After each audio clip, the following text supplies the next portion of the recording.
Yeah, I was looking at a cat laughing meme, bro. That shit's wild. Have you ever heard a cat laugh? Yeah, that's a cat. But hello, we are here to do some Rust Belt, do a little bit of grinding. Wait, he said something and deleted it. For real. Coomer keeps sending me memes, man. Some of them pretty good, actually. Man, people... I don't understand how... the thought process of some memes, though. It's like, how do you come up with that? Why...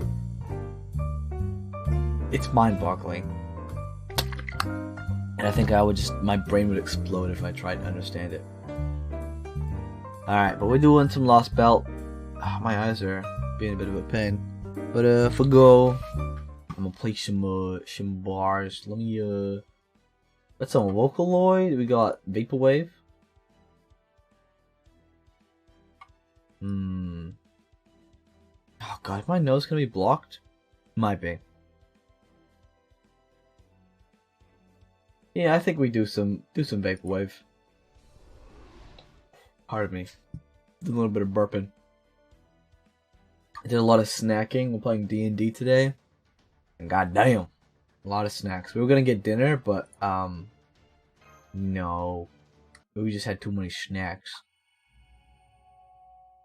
Thou art the harvest that reaps the stars too.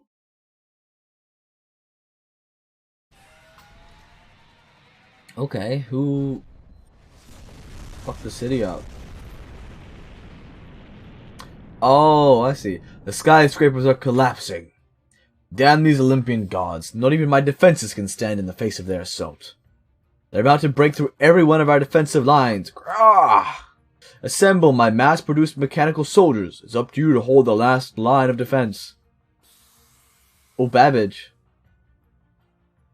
Let them hear you roar, men. Even if we should vanish here today, the flag of freedom will still fly strong. Farewell, fellow Chaldeans. The rest is up to you now. Oh shit. I finished the first 2 summoning positions. Damn. It's kind of sad seeing Helena like that. I'm so close to finishing more, but we just don't have enough time. This might not be fitting music. Cat. Maybe I can't do the silly playlist. Let's do like just more relaxed. It's all like lo-fi, whatever. Yeah, it's alright. I'm so close to finishing more, but we just don't have enough time. If only we had a few more minutes, I could at least finish the 3rd and 4th. I'm sorry, lady. If nothing else, we should have at least made sure you could escape. Hello, Wage. Welcome to stream. How we been? Edison's group has been fighting admirably. They clearly learned much from their experiences in the Singularities. Singularities?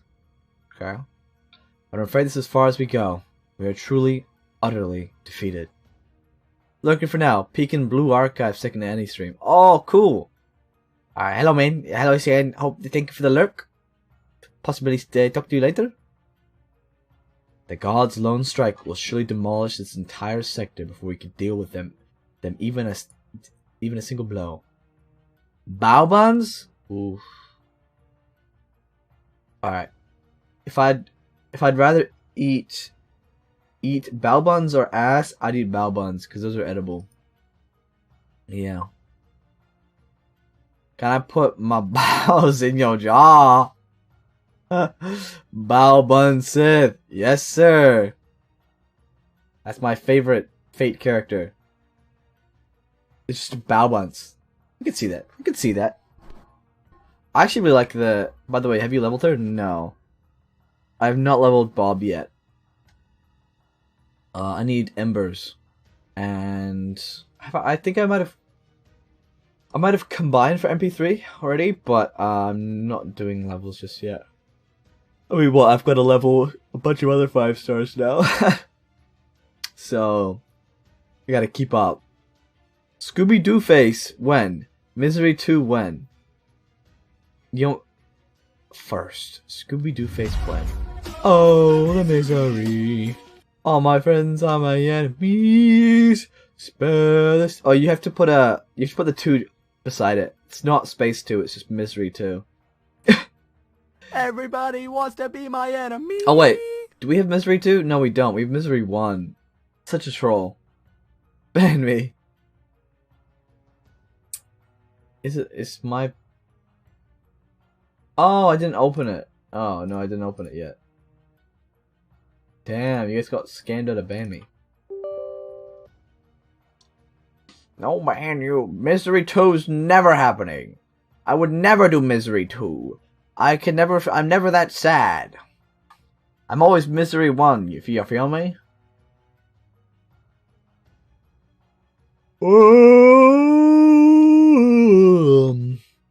Man, I'm a little tired today. Man, I just finished D&D. A lot of talking. Okay, it should be up now. You guys can ban yourselves as much as you'd like.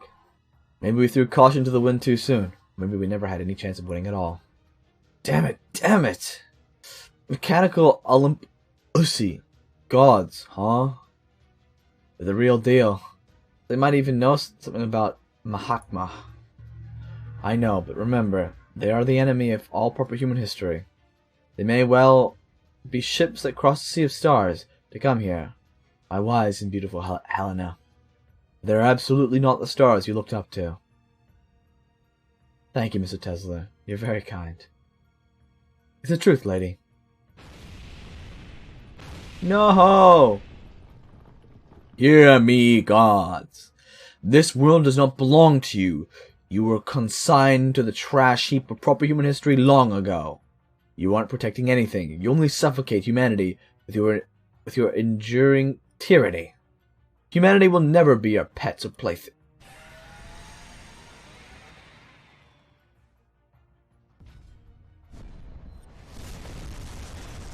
Oh, is he dead? Is that him?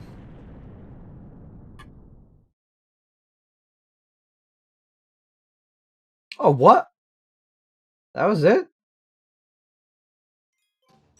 Man, they don't care about him speaking.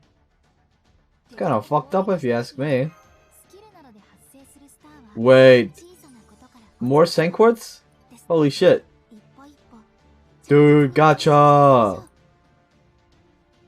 Huh. Why am I getting so many of these quests? You know, I'm not gonna complain. I'll take that as a W.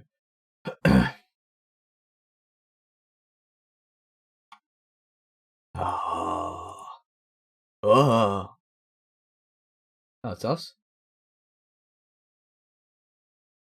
Oh yeah. We're under the sewers pretty much. Is that you, Mash? Good morning. Good, you're already up. Hope you don't mind if I come in.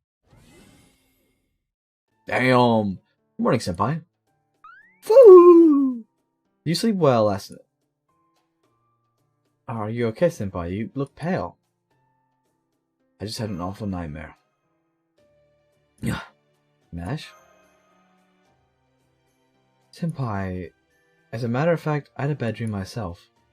I think it's probably because we heard that all the heroic spirits that came to Olympus from Atlantis were wiped out. So much for hiding other heroic spirits, well, finding other heroic spirits to join us. Yeah, how are we supposed to beat the gods of Olympus when there's no one to help us?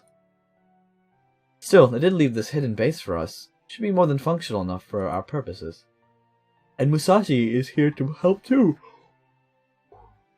So it hasn't been a complete loss.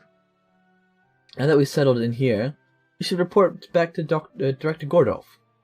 Our comm situation still hasn't improved, but at least we might not have so much interference down here thanks to the difference in atmospheric magical energy levels. Foo! Foo! Are you trying to cheer us up? Yes, I'm sure he is. Come on, senpai. Musashi and Holmes are waiting for you. Thanks, Mash.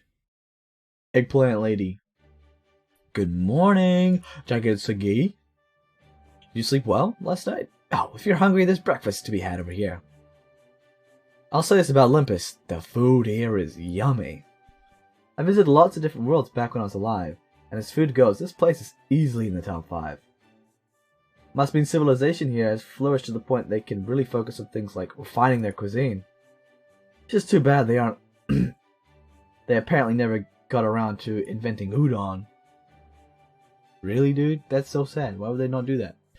You really do love udon, don't you, Musashi? So do I. Oh, a fellow udon lover, right? You can't just beat the... You just can't beat that texture.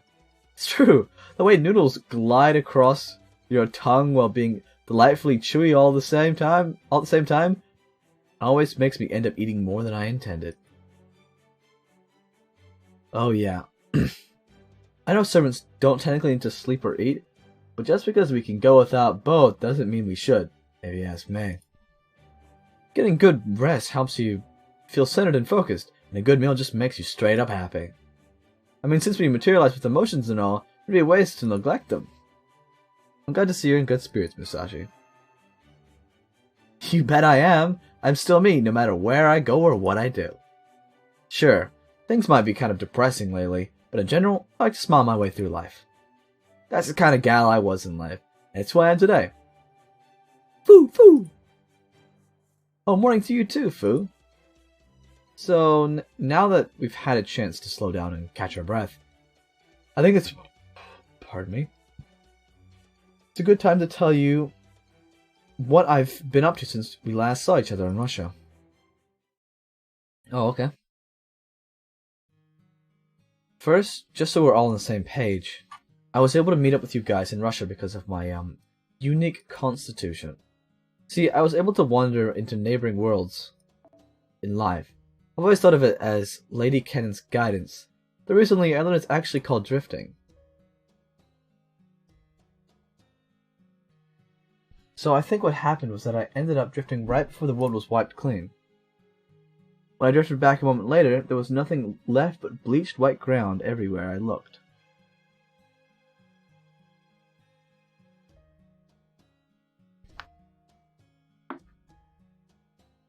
At the time, I thought I'd ended up on some blank slate parallel world somewhere.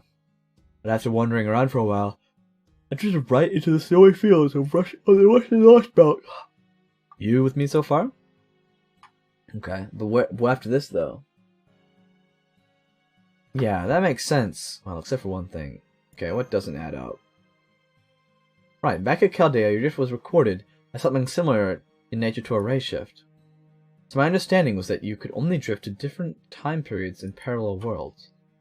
Yep, as a rule, my drifts always put me in different worlds, never in the same one I drifted from. Before, if I wanted to drift back to the same world as all of you guys, I'd basically have to keep drifting between different worlds and hope I'd eventually get lucky. But, could you go to like an alien world? When I drifted out of Russia, I found myself face to face with the same bleached white Earth of 2020. I tried a few more drifts after that, and they all turned out the same way. While I didn't always end up in the same location, I did always end up in the same world and time period. I wonder how she knows the time period. I wonder if it's like the drifting thing just lets her know. A bit surprising at first, but I realized I'd basically gained a superpower. The ability to teleport across long distances. Ah! From there I spent my days wandering around, fighting off weird creatures, testing how much I could control my new ability. Then one day... Watch yourself, woman! Fighting with another teleporter is unheard of, even in the Magecraft world. I ran into this guy who was kind of arrogant, but basically alright. We ended up traveling together for a while. He turned out to know a ton about all kinds of things. Like, he knew what kind of divine power my drift uses. Oh! Oh! Yo, what's up, Sugar Cookie? How was your DBD? If that's what you finished up playing. I need to turn this down a little bit, it's a bit loud. Damn, he large! Double large, extra large, triple large. Yeah, how we doing? Let me see how see if it works. Does that work? Yes, sir. Hamburger. I like how the link actually works now too. That's great. Yeah. How did DBD go? Yeah, it was alright. Needed a break from Paladins. Was raging. Oh yeah, because you play Paladins, right? How long did you play Paladins for? CC. Yes. I actually find Paladins pretty fun. I haven't played it in a while, but when I did, it was pretty enjoyable. Today or in general. Today. I'd say today. Probably a good reference.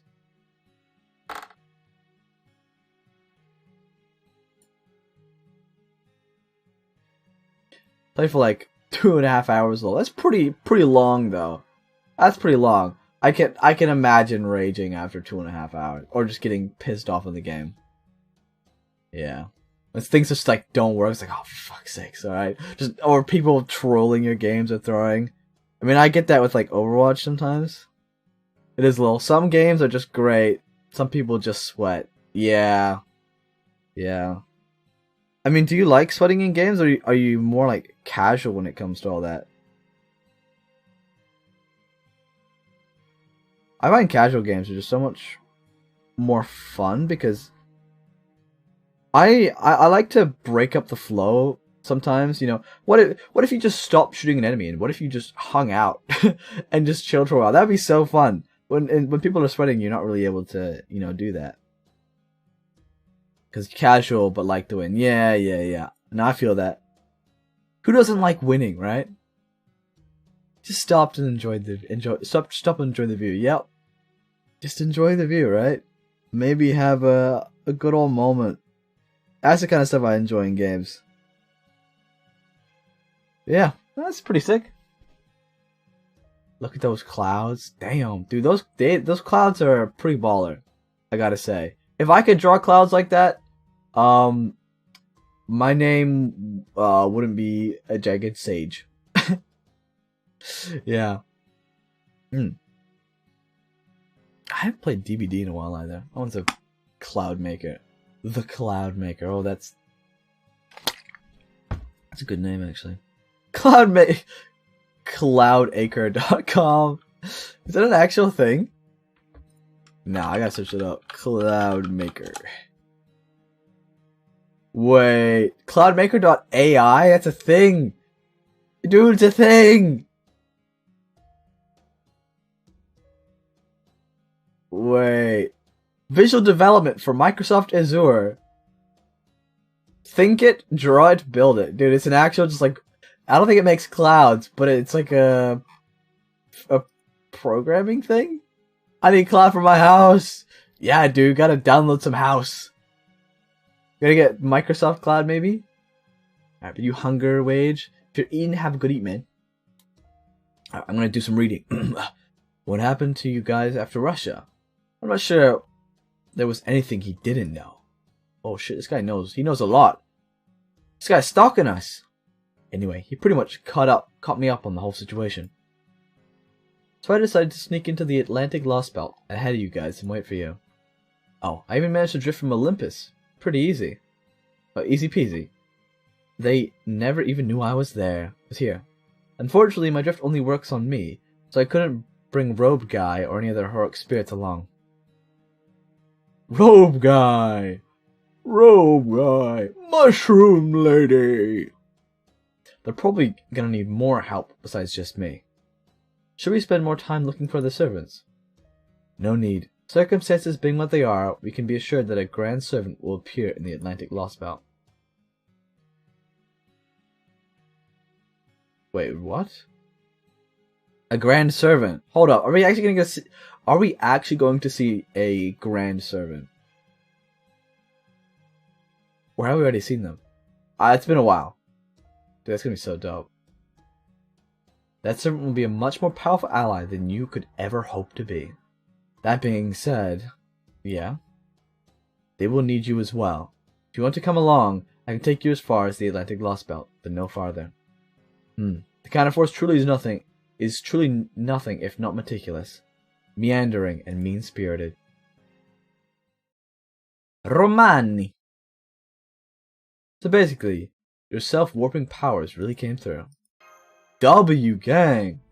Oh, I always used to think of this tendency to drift as a problem, so I'm glad it turned out to actually be useful for once.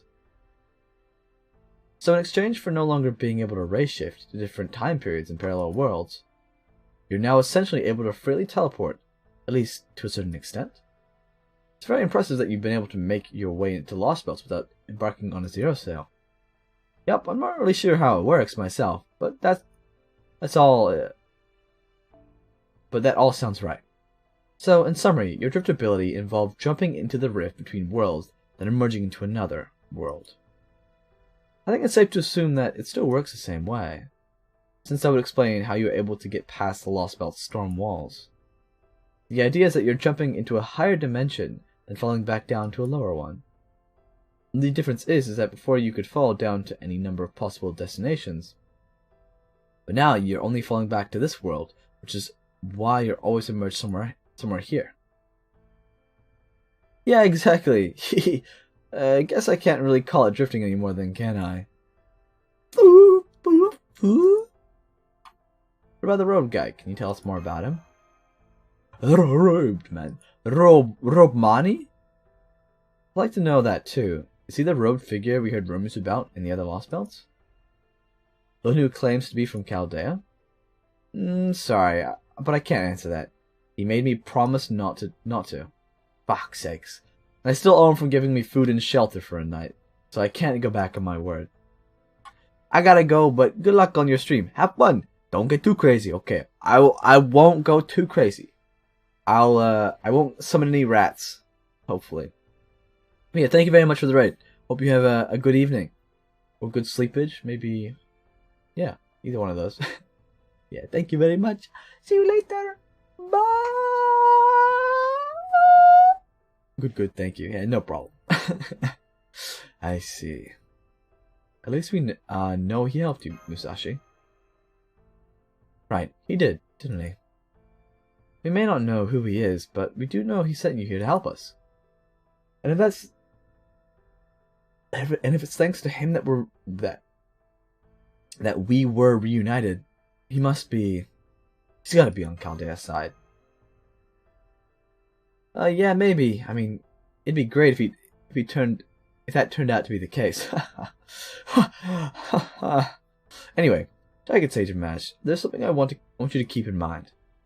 Yes, the heroic spirits who came here from Atlantis may all be gone now, but you still had allies here willing to risk their lives for you.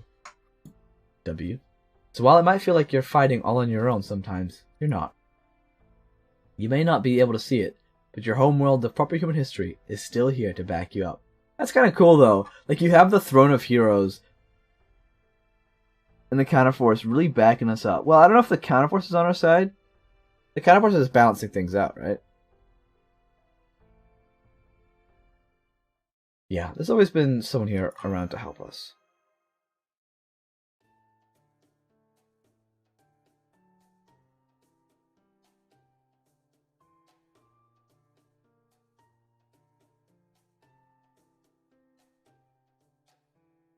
Alright.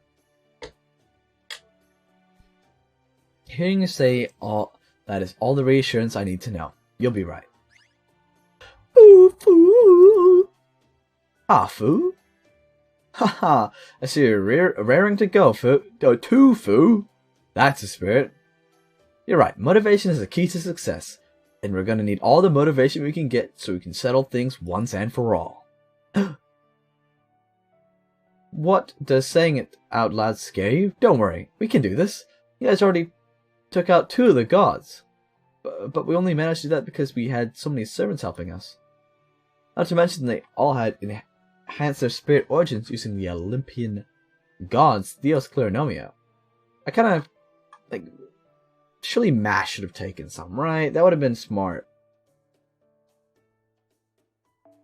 On top of all that, they had to risk everything they had, and even then, we were only just able to make to eke out of Victor. Humph! This isn't good, Mash. You've been bit by the cowardice bug. I am a cowardice bug? Bugs like that need to be shaken off as soon as possible. So on that note, go ahead and Ortonax up, Mash. Huh? Go on, no need to be modest. I'm gonna rip you from limb. Musashi, is this really a good idea? You know we only just got up, right? Luckily, you can shake off the cowardice bug pretty easily by just by getting in some exercise, which means you're doing this too, whether you like it or not. God, Musashi is such a weird creature. What do you mean? I actually like Musashi, like the way she talks. It's kind of baller. I think she was a really annoying in Shimosa because you had to use her, but I've kind of given up on that. That goes for you too, Mr. Detective. Don't think I didn't see you watching over there. Good grief. It would seem Eastern Samurai intuition, especially at a Sword Saint's level, is a frightening thing indeed. Holmes, should you be up and about yet? Oh yes, I'm quite alright, Miss Craylight. In fact, I feel even lighter on my feet now than I did before we left the border. As far as I can tell, I've recovered to the point that I may indeed engage in hand-to-hand combat once again. These medical nanomachines are truly marvelous things. You found Demeter Clearnomia here too? Correct. These Theos Clearnomia, a collection of mass microscopic authority, are named after Demeter, one of the goddesses of Greek mythology. Demeter is the god of fertility and the deity who cultivates ambrosia, a food which grants immortality.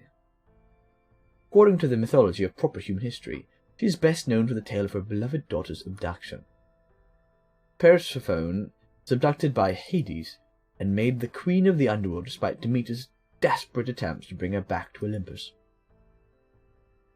Demeter Clearnomia. I remember seeing it once back in Atlantis, but the Clearnomia that were being kept here are far more effective than the Clearnomia that we saw in Atlantis. If we could bring some back with us to study later, I have no doubt we could. Okay, no more questions. It's time for morning training. Don't worry, Jagged Sage. You can have breakfast as soon as it's over. Senpai? Looks like you and I are doing some morning training, Mash. Right, understood. This morning training seems like it'll be very different from the simulator training I'm used to, but I'll do my best to adjust. Very well, Miss Miyamoto. If you insist, but be warned, Uritsu is highly versatile in martial art. If you think your katana alone will grant you an easy victory, I would advise you to reconsider your tactics. Oh, I see somebody remembered to bring their trash talk. Okay, guys, come at me with whatever you like. My Void Sword is ready and waiting. The Void Sword. I want to see that animated. The Void Sword. Yeah, that sounds cool. Ain't no way! Ain't no way. Oh, I gotta use her first? That sucks.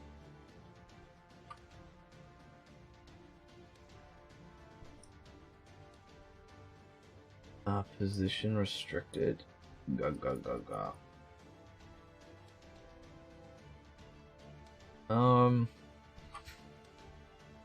Oh wait, can I just one shot? I reckon I could one shot. I haven't used Chloe in a while. What do I need? Okay. I think I just need the normal blue one. Alright, is that a... No. I'm gonna bring Plug Suit. Not even 10 actually. That's fine then. I swear my Plug Suit was 10. Alright, we'll swap them out, and Chloe will absolutely decimate. Obliterate! Vaporize! With some swords. Yeah.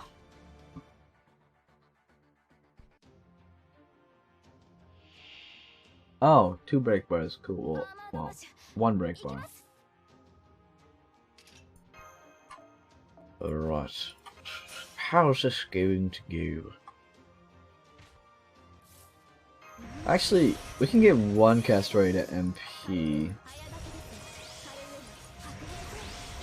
Which one do I want? Probably, I'll do my one. Why not? Drop that. I don't think I need that. No. That's crit strength. You give attack up, right, on MP? Yeah, you do. Okay, we're going to... yeah, finish on a arts card. I reckon that'll shoot her back up to full.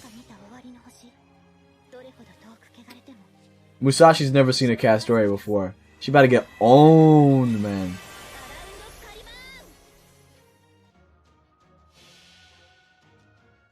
I've eaten so many Oreos today. Like the Oreo Devourer. Like breakfast, lunch, and dinner. Woohoo! Damn, son. Warm-ups are over. As if, dog. As if. Void. God damn. I don't even have a single face card for her.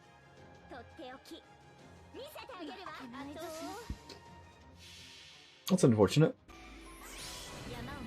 But it might not be enough. Yeah. That one was like 300, so I expected this one to be even less. She's got invul. How many, bro? One turn. Alright. How many do... oh, surely... okay. Okay, I need more cards. I'm not gonna MP. I don't think I need to. No Invul Pierce. Yeah, it's a bit unfortunate. At least stun her. Oh yeah, I can stun her. Cool, then I'm just chilling.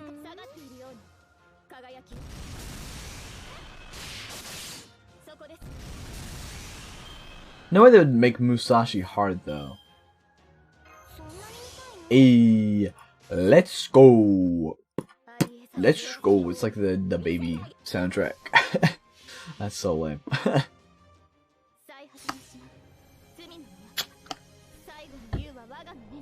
Yeah. So I bought a box. So I went into like the cheaper food store, and I got a box of 8-pack Oreos, like the long ones, for $8. Got 8 for 8. Kind of dope. Cause I think they used to be $1 each, but in nowadays economy, it's like probably $1.50. So I saved a whopping. The long soft bread ones? No, that would be kind of dope though. It's just like the big pack Oreos, like the normal ones. Yeah. It has the golden ones in there. So it has like golden ones. It has split ones, and then the normal original. You know, okay, I really hate the split flavor Oreos, like the chocolate and vanilla flavor mix. It is. There's something about it that tastes so much worse than the other ones. Like, you could eat a normal Oreo, and everything about it's pretty freaking alright. The cream in it is very soft, very nice. But when you have the other ones, the mix, the chocolate and vanilla it's harder. So the cream is harder. It has a weird, like, you know when you buy something new, it has a strange smell. It's like a clean smell. It's like that. It's kind of almost. It smells almost staley. Like whenever I have the split Oreos, it has the same, just bad cookie smell and flavor. But then the normal ones are fine, even though they use the same stuff. It's like, bro, what are they doing to the split flavor to fuck it up? And it isn't even that good either. Like the chocolate and vanilla now. I don't even like the chocolate Oreo flavor. The vanilla one's so much more potent. And the gold ones, I haven't even opened those yet. Those ones are... I tried them before. Kind of mid. You just can't go wrong with normal Oreos. Foo. I know, right? Food always tastes even better after a good workout. Grr, Linus! It's Linus Tech Tips! Let's go! Oh, welcome to stream. We're doing some, Olympusy. How are you? I'm doing well, I think. Yes, I'm doing rather well. I'm a little tired, because I just finished up with a D&D session. About like an hour or two ago. About 2 hours ago. That was pretty fun. It was a little. I felt it was like a bit. It was a bit slow in terms of there's not a lot of combat, but it was pretty fun in terms of like we did a lot of role playing and exploring. That was cool. What about you, Linus? How you doing? I think Olympian cuisine might be my new favorite food. Olympusy cuisine. I agree. At first glance, it doesn't appear to be anything special. There's bread, ham, salad, milk. You telling me you're having salad for breakfast? Would you have a salad for breakfast? That's no. I'll just have a bowl of cereal. Probably have a sandwich actually. I feel like in the morning you gotta wake up to something. Like greasy isn't the word, but it's gotta have a punch to it. And salad doesn't really have a punch. Same kind of staples we've seen in all sorts of different times and places. And yet, for some reason, I can't put my finger on. Everything here tastes completely different. Well, maybe not completely different. I mean, the bread is still bread. The ham is still ham, the milk is still milk, and so on. But from the moment you first take a bite, you can sense the flavors changing at least 3 times. Is there nanomachines in their food? And every single one of them is a breathtaking culinary experience. I know exactly what you mean. I had the same reaction the first time I went around sampling the local cuisine. Well, we've still only seen a small fraction of what Olympus has to offer. We now know that it is an enormous, highly advanced city with many tall skyscrapers, and that its nanomachines guarantee its populace long, healthy lives. And that its incredible prosperity. Prosperity, I might add, that is independent of any sort of currency, enables its people to devote themselves to art and academia, thereby further enriching its culture with no need for any kind of manual labor whatsoever. Their daily lives are happy affairs, praising the gods with bright smiles on their faces. War and combat are simply unknown to the people of Olympus.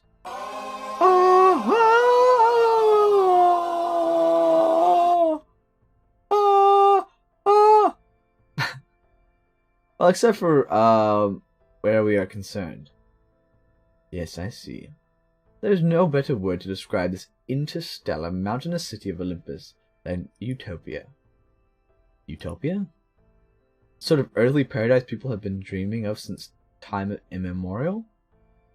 Even the food here is simply sublime. The Chinese Lost Belt Emperor was arguably a type of utopia as well, but its ideals were only achieved by concentrating its culture on a single point. Olympus, on the other hand, shares its wealth in every sense of the word, and all without any conflict whatsoever. It really is a paradise beyond human achievement. I must say, even I don't know what proper human history do against an opponent like this. Gasp. Ooh. Hey, Holmes. Yes? Do you not notice Jagged Sage and Mass had only just showed up? Did you really have to rain on their parade like that? Besides, as far as we're concerned, it doesn't matter whether this place is a utopia, an amusement park, or a front for organized crime. You guys are from proper human history, which means this is a fight for your very survival. And the only way you guys are going to walk away from this alive is if you beat them before they beat you. Jagged Sage, you're here on behalf of all proper human history. Why are my streams so rare? I don't think they're that rare. I've been a little bit patchy with my streams. But I normally stream Tuesdays, Fridays being today, and Saturdays. I just had a period of where I didn't stream for a while, and I'm slowly getting back into it. Trying to keep it on track with those 3 days. Yeah, I think I've added it on my schedules now. Ooh! 49.2k. Oh gosh, okay. What is it? 469 or is it? Are you going for VIP or thou? Are you going for like 69 420 or other ones? 18. Oh, okay. That sounds like 64. 69 420. Yeah, I don't think they're that rare. I used to stream like 4 days a week. I think I tried 5 at one point. It's a bit much. Now that I'm at uni, well, not now, but I've been in uni 3rd year now. I got a lot of stuff to do, so I can't spend every evening streaming, unfortunately. Otherwise, I would love doing that. I think that'd be great. I think there might be a period after I finish uni where I'm just gonna go ham on streaming. Well, not too ham, but just trying to improve streams. Maybe do more art for it, emotes, all that kind of stuff. Probably stream a bit more. Maybe even try earlier times. I don't know. Check it, teacher. Here on behalf of all proper human history. I know this isn't the kind of position you wanted, and that you didn't really get a choice, but there it is. And you've got enough in your udon bowl as it is without piling it on extra toppings. Perhaps, but all that being said, Miss Miyamoto. Musashi? Thank you for worrying about us. I really do appreciate it. But it's okay. We need to know who it is we're up against. We need to know who the people of the Lost Belt are, even if we are attempting to cut their world off proper human history again. We already decided that it would be wrong to avert our eyes from the effects of our actions. Wait, is that what this is about? Right and wrong stuff? Huh? Huh? I mean, key to walking away from a battle alive is to keep things as simple as possible, right? It's all well and good to worry about your opponent's circumstances, your own morale code and stuff. But you have to be able to separate yourself from those things, because worrying about them in the heat of battle is only gonna help you lose.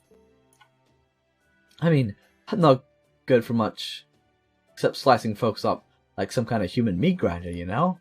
Meat grinder. So any undue pressure about stuff not directly related to matters of life and death, when I'm in the thick of enemy territory, is the last thing I need. I see. So your comments just now were not meant to console Miss Dragon-Sage and Miss Craylite there, but rather... Yep, I just wanted you to cut it out and make it easier for me to win. Basically, there's a time and place for everything. That includes thinking. I mean, yes, that's obviously true. And I do get your point, but... that's our Musashi. I love our Musashi. Exactly, just take it easy. Can't want to fight if you're busy moping. Anyway, I'm sorry again for raining on our breakfast. Rain? Aw, man, now my soup's all cold. No need to apologize, Miss Miyamoto. I should have known better than to voice my thoughts at this time.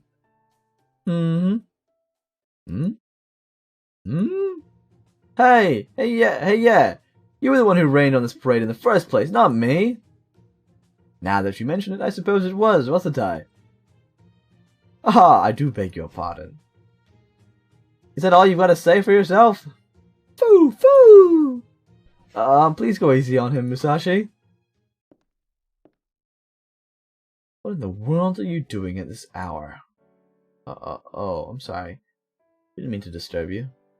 Oh, and thank you for breakfast. It was absolutely scrumptious. Breakfast? Ah, I see. That wasn't me. The twins made it for you. mean the two people who rescued us yesterday? That's right, though I doubt you saw their faces at the time. Why don't you two come out already? This is your base of operations now, isn't it? Girl. I'm glad to hear you like the food. Were you able to get enough rest last night? We slept great, thank you. Oh good. I never had guests before. I wasn't sure if I did a good job or not. Never mind that now, sister. Ah. For the time being, it looks like you're all at the point where you can talk again. I'm glad to see the Clarinomia is working. I wasn't sure if it would fit your spirit origin or not. Indeed it did, and I'm greatly obliged for your help.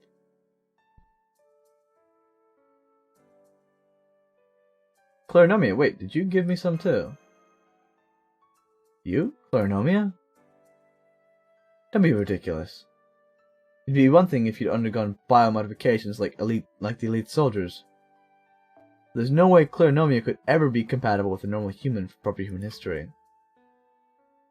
No. All I did for you was cast a light healing spell, so you didn't have more than a few scratches. Thank you. You are very welcome. Hee hee hee hee. Foo! Chaldea, visitors for proper human history. Well, I guess it doesn't really apply to all of you, but anyway. You must be me. I'm Macarius. This is my older sister, Adele. It's very nice to meet all of you. We're the God Destroyer Alliance, or at least what's left of it. It's good to meet both of you. I'm Ash Kraylite. I'm Miyamoto Musashi, Wandering Servant. How about you in the hood? I have nothing to do with those twins. Introducing myself now would only complicate things. You don't say. Well then, who's your owl friend? Hoo hoo! Hoo! All the gods of Olympus are machines. Mechanical owl shouldn't exactly be a shock. That means it's a god, right? Adele. Macarius. Thank you again for saving us yesterday. I don't know what we would have done without you. Are you, both from Olympus? Yes, that's right. We're official Olympus residents. We have citizen numbers and permanent ration cards, and we live our lives with the grace of the gods' blessings and protection. But the truth is... Not now, sister. Save it for later. They need to know what's going on before we tell them about us.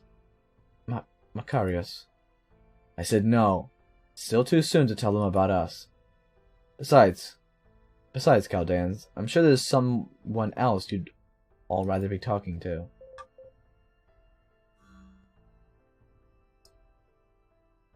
Woo!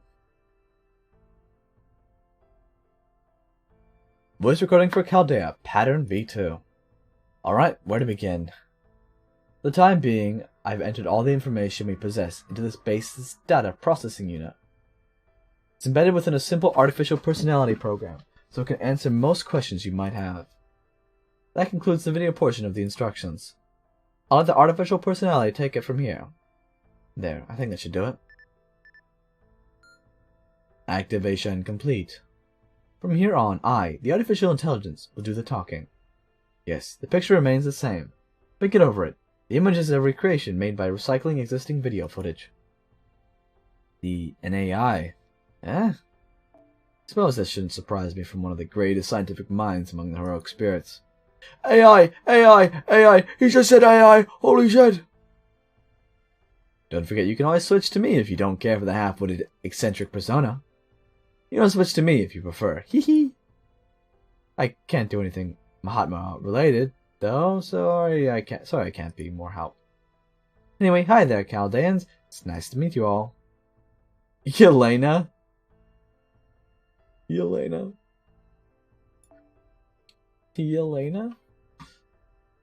So the servants who left these recordings for us weren't summoned to Chaldea, nor are they ones we met in any of the singularities. What? We did meet them in the singularities, did we not? What? Yeah, I don't know. Edison only materialized like in that, in that singularity. Edison might be an exception. Yeah, I'd say. Yeah, good point. Thomas Edison, lion, hedge, spirit origin only came about in the fifth singularity. So he should still retain some of his memories, just like Jean Alter. Alright, let's begin. Wait, but he was in London. Tesla was in London. Where was Helena, though? Oh, she was in the underground place with only women, right?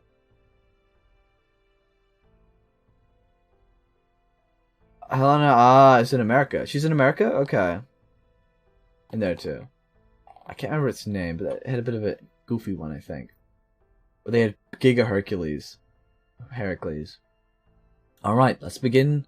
Agartha. Agartha, there we go, thank you. Alright, let's begin with the basic of Olympus. Your opponents here are in a word gods.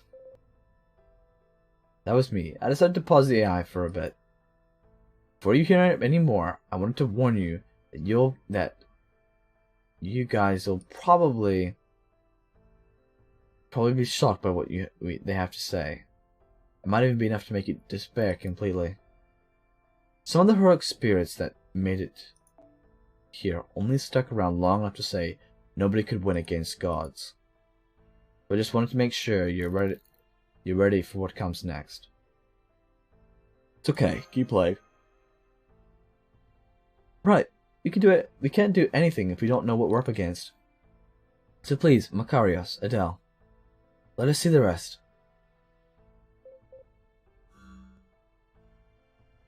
First, let's begin with the gods. The gods of Olympus.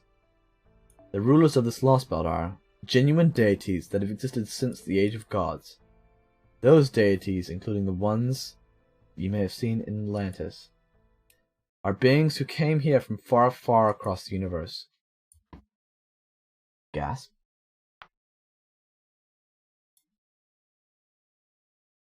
Foo, foo, foo, foo, foo, foo. I trust Makarios and Adele are there as well. They, like all residents in Olympus, refer to the gods thus: deities who came here across the sea of stars, the great ones, the descendants of primordial chaos, the great systems of prosperity who bear the Cronus crown, and of course the 12 Olympian machine gods. The sea of stars? We knew that these machine gods were interstellar weapons, but this is way bigger than I was expecting. I mean, huh? Wait, does that mean they came from the foreign god? So on. Hang on, let me just make sure I got this straight. You said these are super ancient gods who came here across the sea of stars, right? So then, that would make them space aliens, right? Foo, foo. Not quite. It would not be entirely accurate to refer to them merely as intelligent life forms from another planet. Based on everything we now know, it seems they are more akin to machines from an extremely advanced civilization, one that may reside outside our galaxy, or at the far ends of our universe, or an entirely different universe altogether. Yes, that is more or less correct. I'm surprised. I thought you guys would be a lot more taken aback. Why aren't you? Well, after Atlantis, I had a feeling there'd be something like that. I see. Alright. Now should be a good time to proceed. Next, I have more information about the gods for you. From this point onward, I will be telling you how this lost belt differs from proper human history, and at what point in time it diverged. First of all, how did these gods originally come to be? The first gods were born from primordial chaos, and eventually the younger generation fought the Titanomachia, the first great war. Up until this point, the world was largely the same as it was depicted in the myth of proper human history. Alright, back. Welcome back. The Titanomachia was a war between the Titans. Yeah, I'm getting a history lesson. The gods of the old generation in Olympus, the gods of the new. As I recall, Zeus defeated his own father, Cronus, the king of the Titans, and in doing so he gained control over the rest of the pantheon. The gods of Olympus won that war, and Zeus became omnipotent as a result. Omnipotent. And then there was the second Machia. This one took place roughly 14,000 years ago. What not shown is the few incidents of, and the gods and mortals fucking up their lives. The gods and mortals fucking up their lives. So the mortals fucked up the gods' lives? That sounds pretty fucked up. During this war, also known as the Lucius Machia, the god of Olympus did battle with an enemy that threatened the entire world. Fortunately, details pertaining to this event are scarce. Not only was it not recorded in proper human history, most citizens of Olympus know very little about it. However, my distinguished colleagues, what we can say for sure is that we are certain this is the point where the Lost Belt diverged from proper human history. Woo! The Third Great War, the Gigantomachia, a battle against the enormous giantess that took place about 3,500 years ago. In some stories, the mortals outwit the gods for like 10 minutes. I find that rather funny, though. Imagine being this god and being fucked up by just a dude that's probably naked. Serves as further evidence of that divergence. Proper human history, this Machia was the second and final great war of Greek mythology. In the version from proper human history, the gods of Olympus, aided by human heroes, eventually succeeded at vanquishing the mighty Gigantus. I think the great hero Heracles even played a part, if I'm not mistaken. But in this Lost Belt, the gods eradicated every last Gigant in an instant. How did they accomplish such a feat? By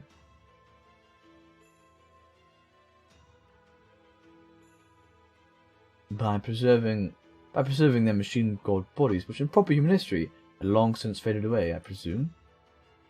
Exactly. The Olympian gods used their original machine god bodies to obliterate Gigantus all at once. At least, that is our working theory. Proper human history, the gods' machine bodies were lost long ago. But here in this Lost Belt, the gods were somehow able to retain them. It results in the very Atlantic Lost Belt. It's a very Atlantic Lost Belt in which we now find ourselves. A world ruled by machine gods who still possess their once lost mechanical bodies. So then in proper human history, the gods of Olympus were meant to lose their machine bodies between 14,000 and 3,500 years ago? So it would seem, but here the gods remained alive and well. As long as these mechanical gods from beyond our universe have their original bodies, they're not even affected by the deterioration of the age of gods that was meant to occur. That brings us to the fourth and final Machia. As with the second, this one has no equivalent in proper human history. It's peculiar to this Lost Belt. A few thousand years ago, the gods of Olympus split into two factions. Their conflict revolved around what to do about humans, whether to rule over them or to coexist alongside them. This schism led to a fierce disagreement between the gods. Zeus, Demeter, Aphrodite, Hera, and Artemis wanted to rule, while Athena, Hades, Poseidon, Apollo, Hestia, Ares, Hephaestus wanted to coexist.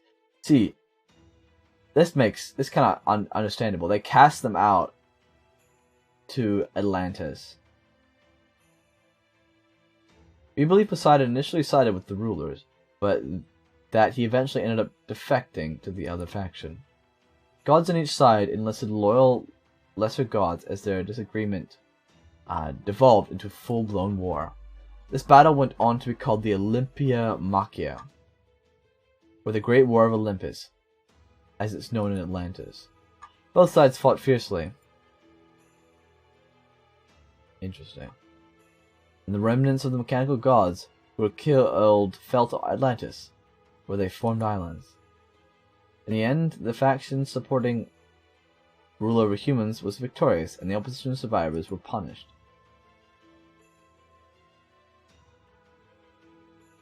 For example, Poseidon, the sea god.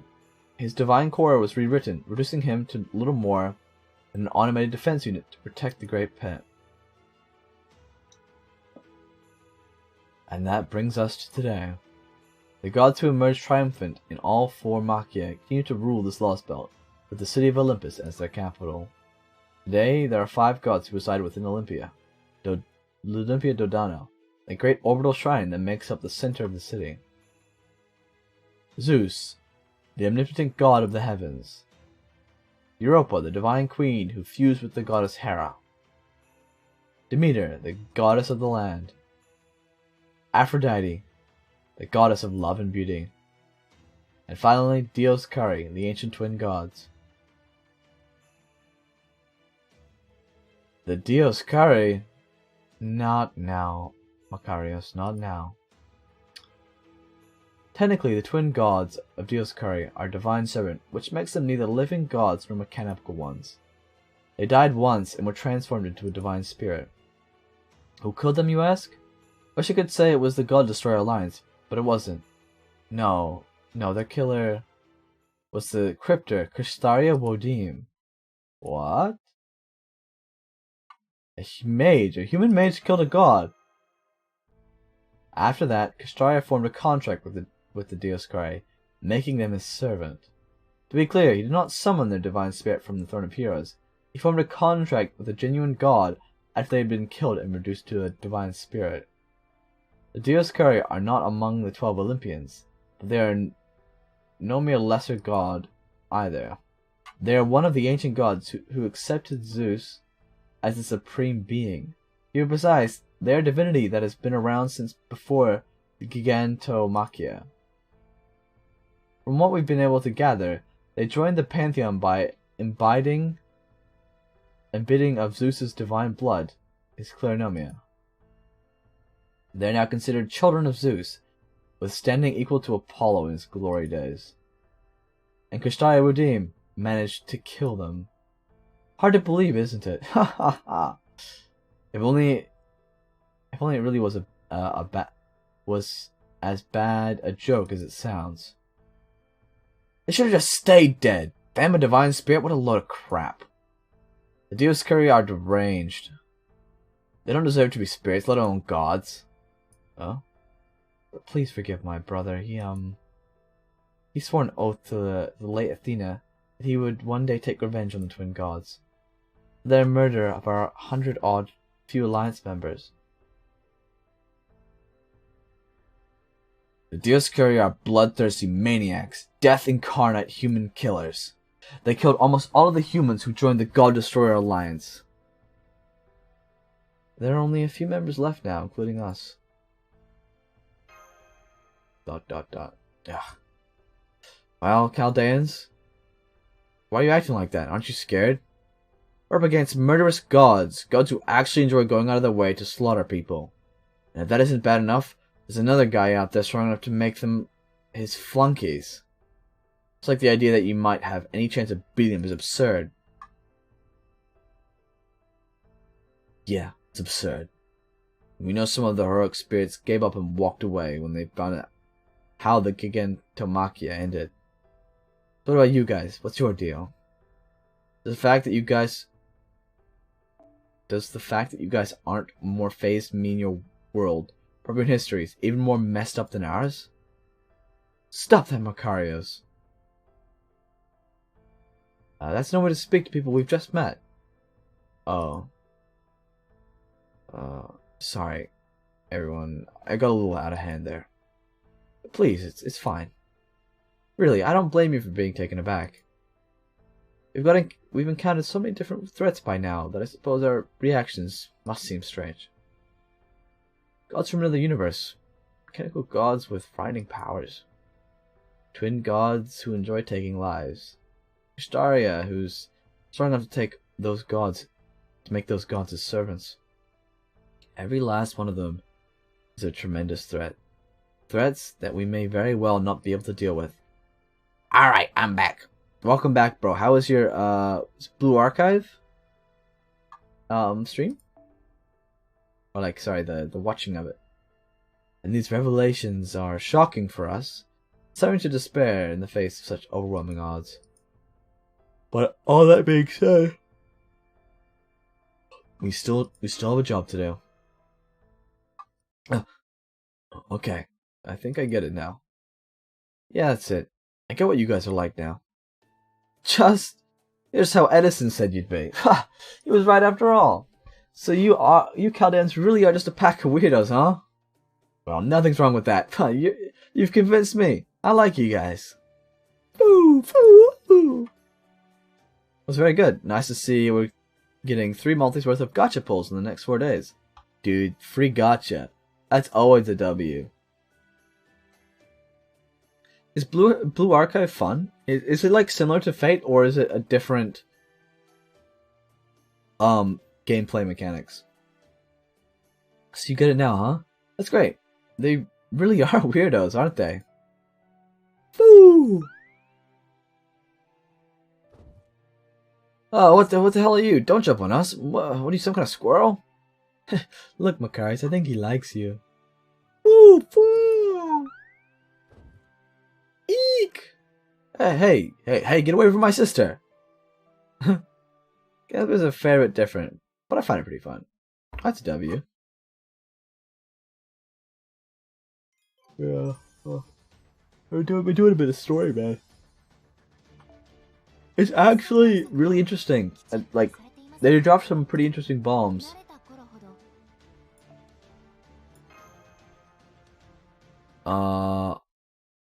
And also really good at when doing dailies. It's nice and fast, and can be autoed a lot when you want. Oh, that's actually pretty good. But event content, you can take the easy route too. Seems like they've really considered that you don't want to, like, it seems like a not very intensive game, gacha game, because you're probably playing 4 others, you know? Weirdos, huh? Yeah, that's the right way to think about them, Macarius. They're all hopeless weirdos. That's been the case in every other Lost Belt so far, too. No, that's not to say that means they'll be able to accomplish the same thing here. What are you talking about? You're the one here because the collaborator sent you, right? So where do you get off acting like you know so much about Chaldea? Collaborator? It's what we call the person who's been so kindly aiding our God Destroyer alliance. We don't know their true identity either, but they've been a big help to us, especially with procuring supplies for combat. We were told that the collaborator sent this hooded man here to help us, but... Say, you in the hood, you are on our side, right? Of course. I am for now, at least. Otherwise, I would have let the gods do what they wanted with you. I'm an acquaintance with this collaborator you speak of, and on second thought, that's enough for now. It's great casual and intensive. It's like a good mix, right? There's challenging content too, for those that enjoy that. It's like if it's your main gacha game, you're able to have fun with it. Excuse me. I apologize if I'm way off the mark with this, but are you...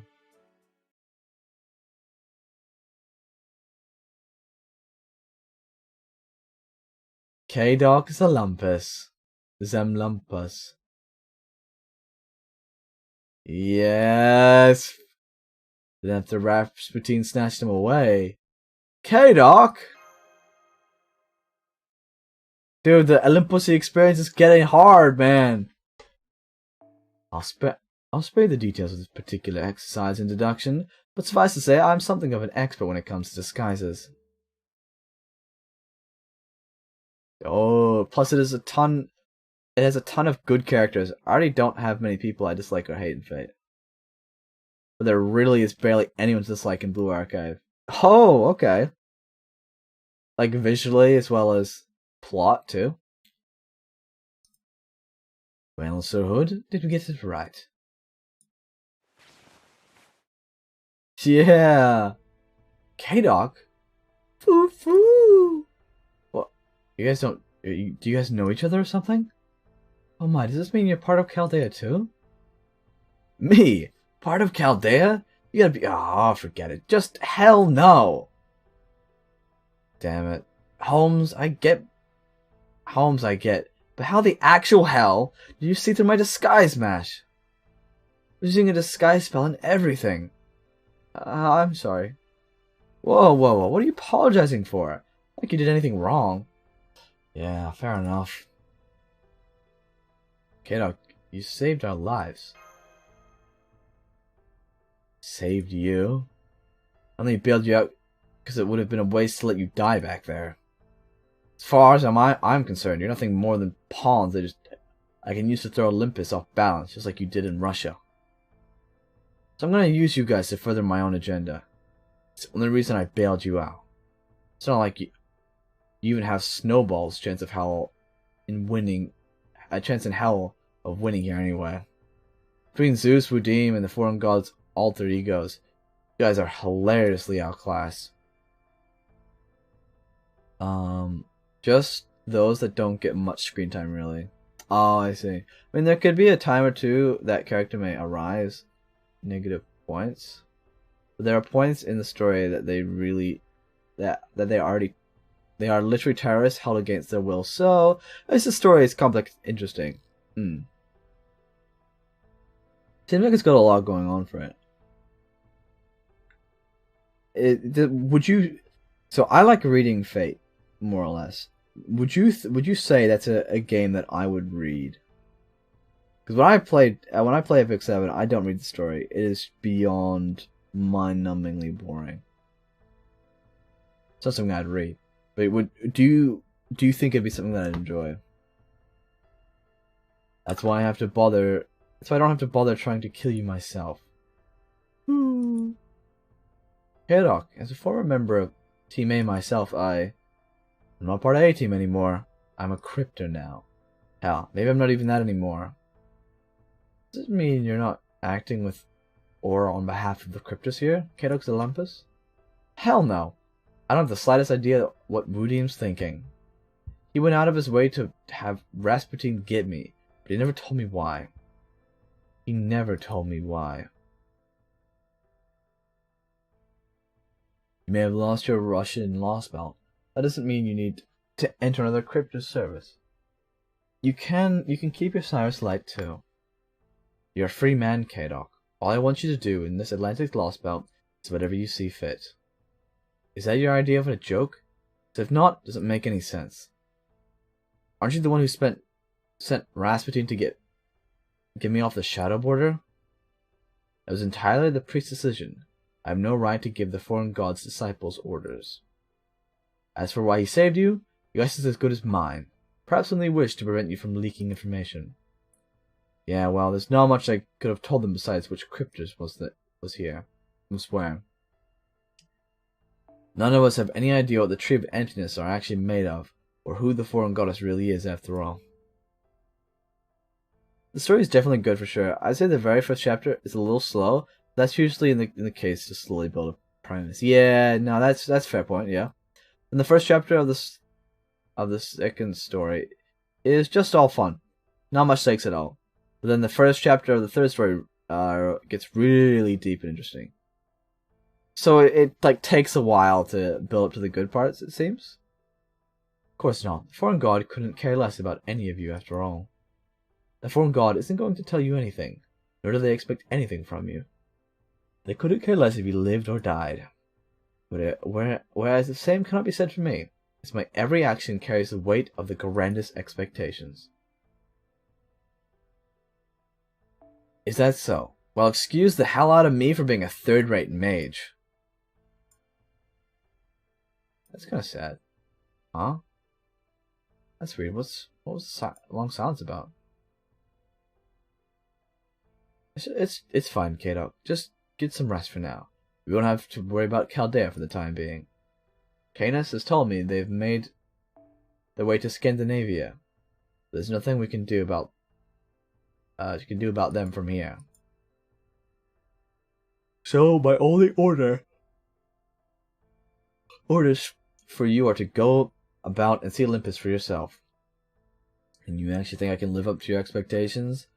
After the total mess of things I made in Russia? I'm not the one who can decide whether or not you'll do that, K-Dog. You are.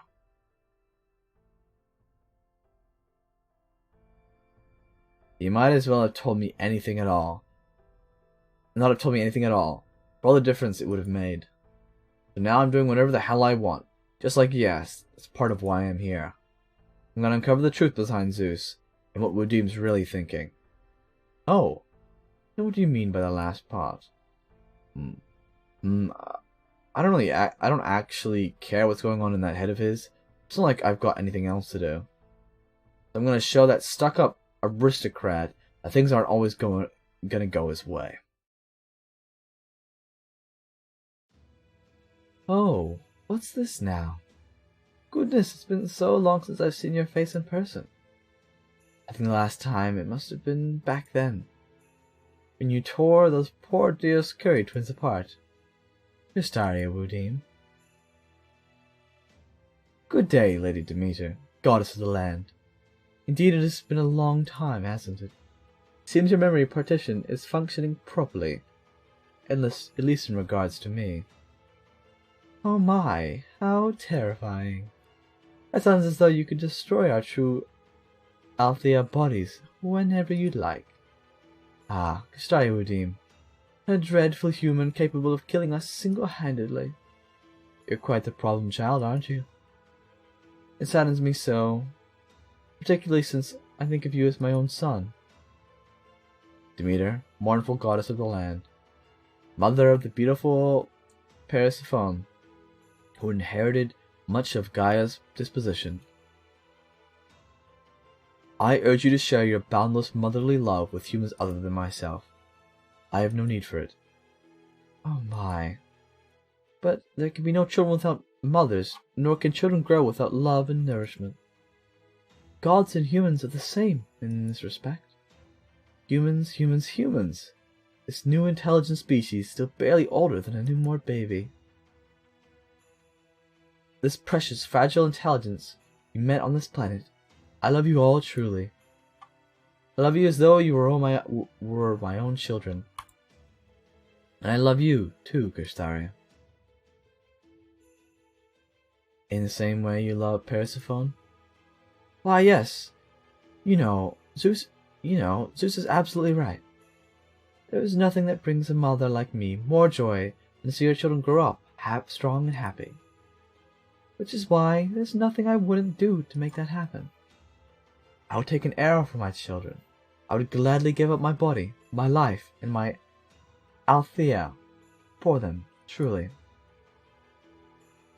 Then I will take you at your word, Demeter, and trust that you will bear a mother's love. And as a matter of fact, Zeus's ideas of the restoration of mythology closer to your own notions than to mine. Castaria, what are you saying? Do you mean that Olympus, the heart of our lost belt, is not the ideal you seek? Of course it is. We only differ when it comes to our endpoints. You see, I believe that the gods should be even stronger than they are now. Tanit! Holy shit! Tanit! Oh my god! Oh my god! Oh my god!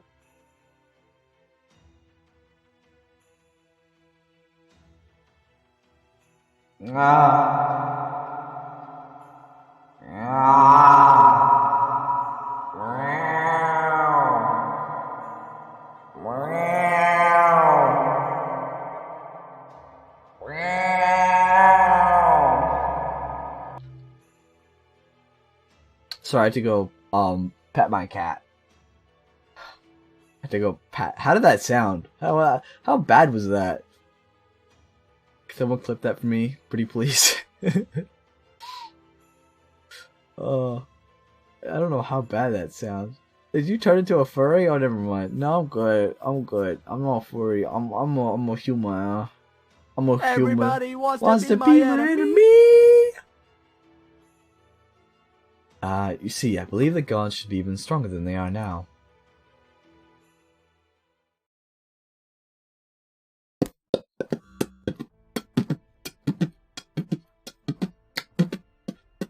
Now, let me tell you one more thing. This is the single most important piece of information about the gods of Olympus I have to share. The king of this lost belt is Zeus, an all-powerful god who naturally still possesses his original mechanical body.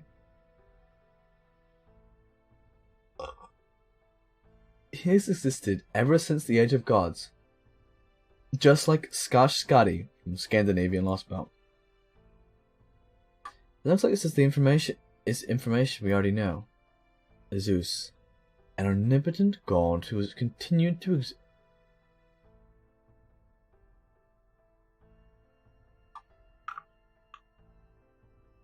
Rats! Rats! Rats! Rats! Rats! Rats! How do they know about Scandinavia, though? It's a good question.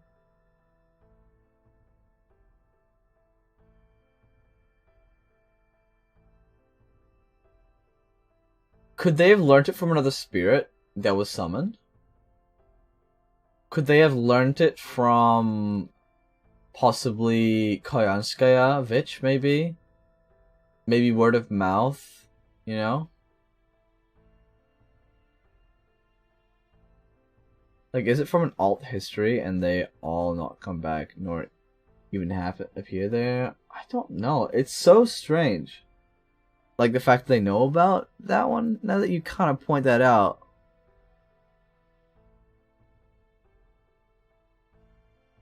It could have been the robed figure telling them about what's going on.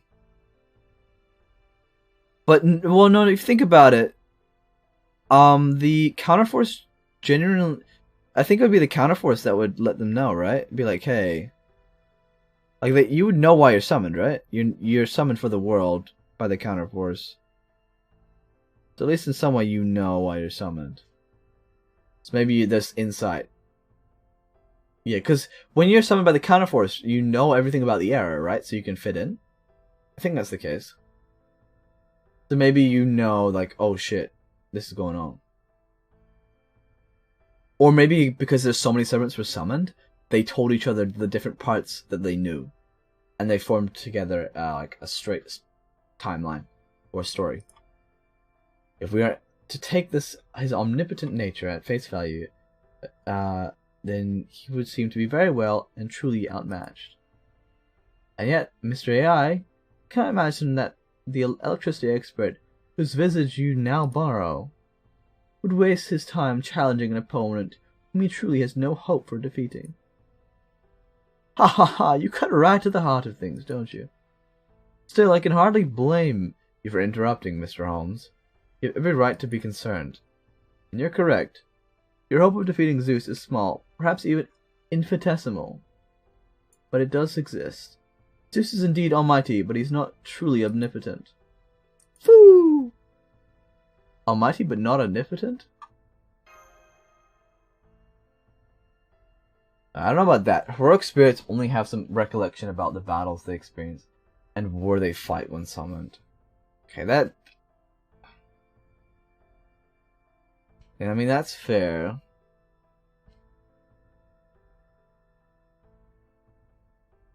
I don't know. Someone that must have told them, right? I think they actually explained that in Atlantis. I swear they talked about something similar. Yeah, I think that might be the case. Catch on quickly. Yes, that's exactly right.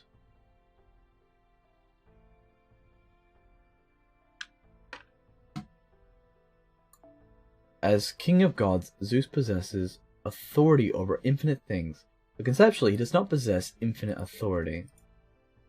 We believe that Zeus turned into a nigh omnipotent god by synchronizing all the Titans' authority with his own, followed by the many lesser gods' authority, and ultimately even his fellow 12 Olympians' authority. That much at least would seem to be a matter of little doubt. But conceptually, he is not truly omnipotent, and so does not have control over all things and beings in this world. And I don't think Napoleon was part of the PHH servant entourage summoned in Atlantis. Napoleon was in Scandinavia, right? I feel like, yeah, I don't know if he was summoned. I believe that they have information about things, right? Because they know Chaldea, they know us. Like, they were summoned. Thing is, they were summoned and they don't know why. Oh, did they know why? They were summoned and like maybe they'll explain why they know it. What did they? There has to be something there's like no way they know why they'd miss that. How did they learn of Scandinavia or any of the Lost Belts?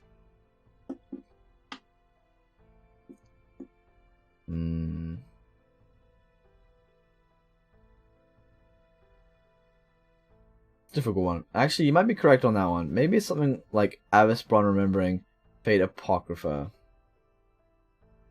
Yeah, something like that. Like, I feel like they imagine something that's happening in the era, and they're summoned by the Counterforce, right? So surely the Counterforce allows them to know what the issue is and what they're fighting for. Because it's like Emiya being summoned by the Counterforce. He knows what he has to do, right? He knows his job when he's summoned. So most servants would know what their job is. I think that would be logical. Yeah. But it still makes it kind of confusing why they'd know about a lot of the Lost Belts. Knowing what they're supposed to do makes sense. But still knowing a lot about what's going on, not as much.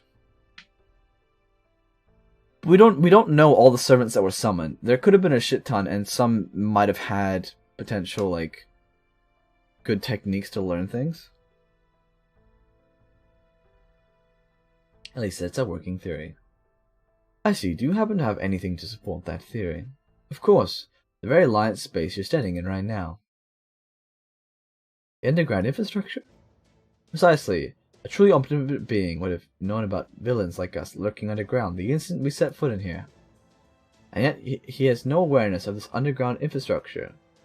This was the domain of Hades, his fellow god. He doesn't even bother to look at it. From this, we can surmise that the gods of Olympus are conceptual deities, those from other mythologies. And simultaneously, they depend on Clernomia, the authority like functionality, from the enormous mechanical bodies they use as ships to cross the Sea of Stars. Huh. That is where our chance of defeating Zeus lies. For if we were up against a nigh omnipotent king of Greece, god, sorry, with authority over infinite things, rather than a truly omnipotent god, then you should have a chance, however minuscule, of defeating him. Thank you, Mr. AI. This has been both informative and hope-inspiring. Foo, foo, foo! Alright, let's get back to business. Though that said, the only business that remains is the information we have pertaining to Zeus.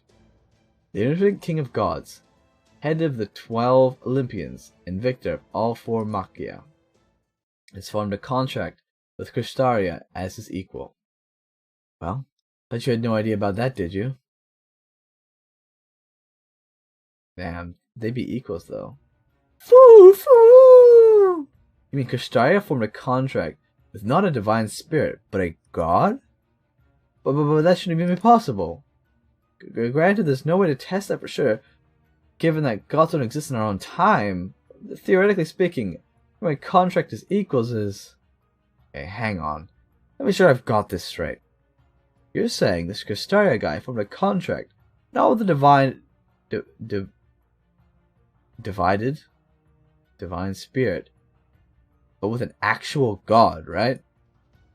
Not just any god, but a demiurge that's a bigger deal as the Vairocana? Full marks, Miss Miyamoto. In fact, from an esoteric Buddhist perspective, that is a truly perfect answer. That's right. This is neither a divine spirit that return to nature, nor a divided spirit. Divided? He is a proper, almighty God. A Kistari Muad'Dib has formed a contract with him. It puts him on completely equal footing with Zeus as a sworn friend, no less. Holy cow, that's the kind of mage you guys have been up against? That's right. Not that we managed to stand against him for very long. Muad'Dib's been clear about his goal from the beginning. We are about to fill this world with inhuman mystic secrets, and we will restore the Age of Gods. And if this Atlantic Lost Belt ends up becoming the new proper timeline, that goal pretty much be fulfilled. He formed that contract with Zeus to be certain this Lost Belt's tree of emptiness would grow bigger as soon as possible. But even with all that said, something that doesn't add up. The Lost Belt needs its tree of emptiness to maintain its existence. But that doesn't change the fact that as far as that Lost Belt King is concerned,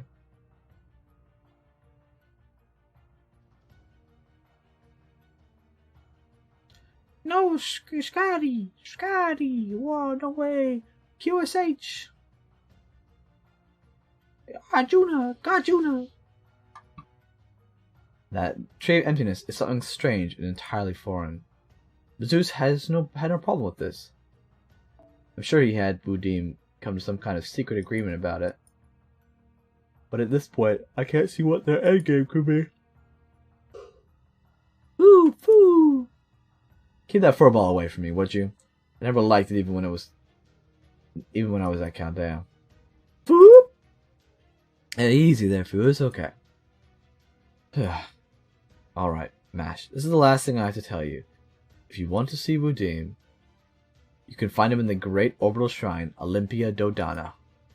Man, don't bully Foo. Foo's baller as hell. That's where you'll find Zeus too. Hey, Kadok. If you want to come back to Chaldea, okay. No. Who cares? It's none of your business. Alright, that's it for me. I'm getting out of here. I've said everything I wanted and gotten everything I needed out of being the collaborator's lackey. I doubt we'll ever see each other again. And I really depend on you guys. You didn't really do much for us, did you? Hey, Doc. See you around, Mash. Just make sure you don't stick with the losing team there for too long. You felt for yourself how strong those gods were, right? Well, Zeus and Muad'Dib are even stronger.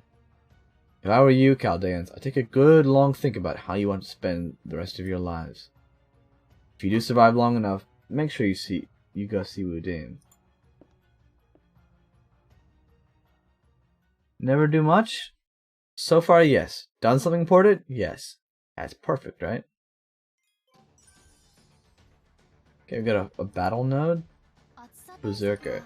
Bazaka! Got a few more to go. Let's go.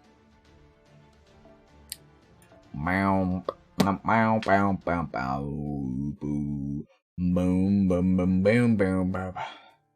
You know, I thought I'd tail him for a bit to see where he's going, but he lost me pretty quickly.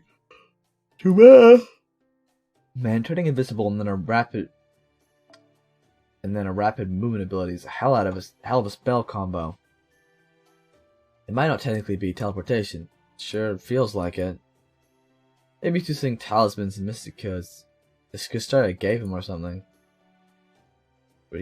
You were tailing Kadok just now? Well, of course. How could I not after he tried to run off like that? Incidentally, I attempted to tail him as well. With equally dismal results. Ha ha ha. I suppose we should have known he wouldn't make it that easy for us. That being said, I believe the information Kadok Olympus shared with us is trustworthy enough to use in determining our next course of action. After all, he would have little reason to lie to us except for personal revenge. Oh, pardon. Well, while he certainly has cause to desire vengeance on us, taking into account his manner of speech, facial expressions, tone of voice, and what he told us, We get it, we get it. Enough of the deduction shtick already. Basically, we have to make our way to Kishtaria, just like Kadok said, right?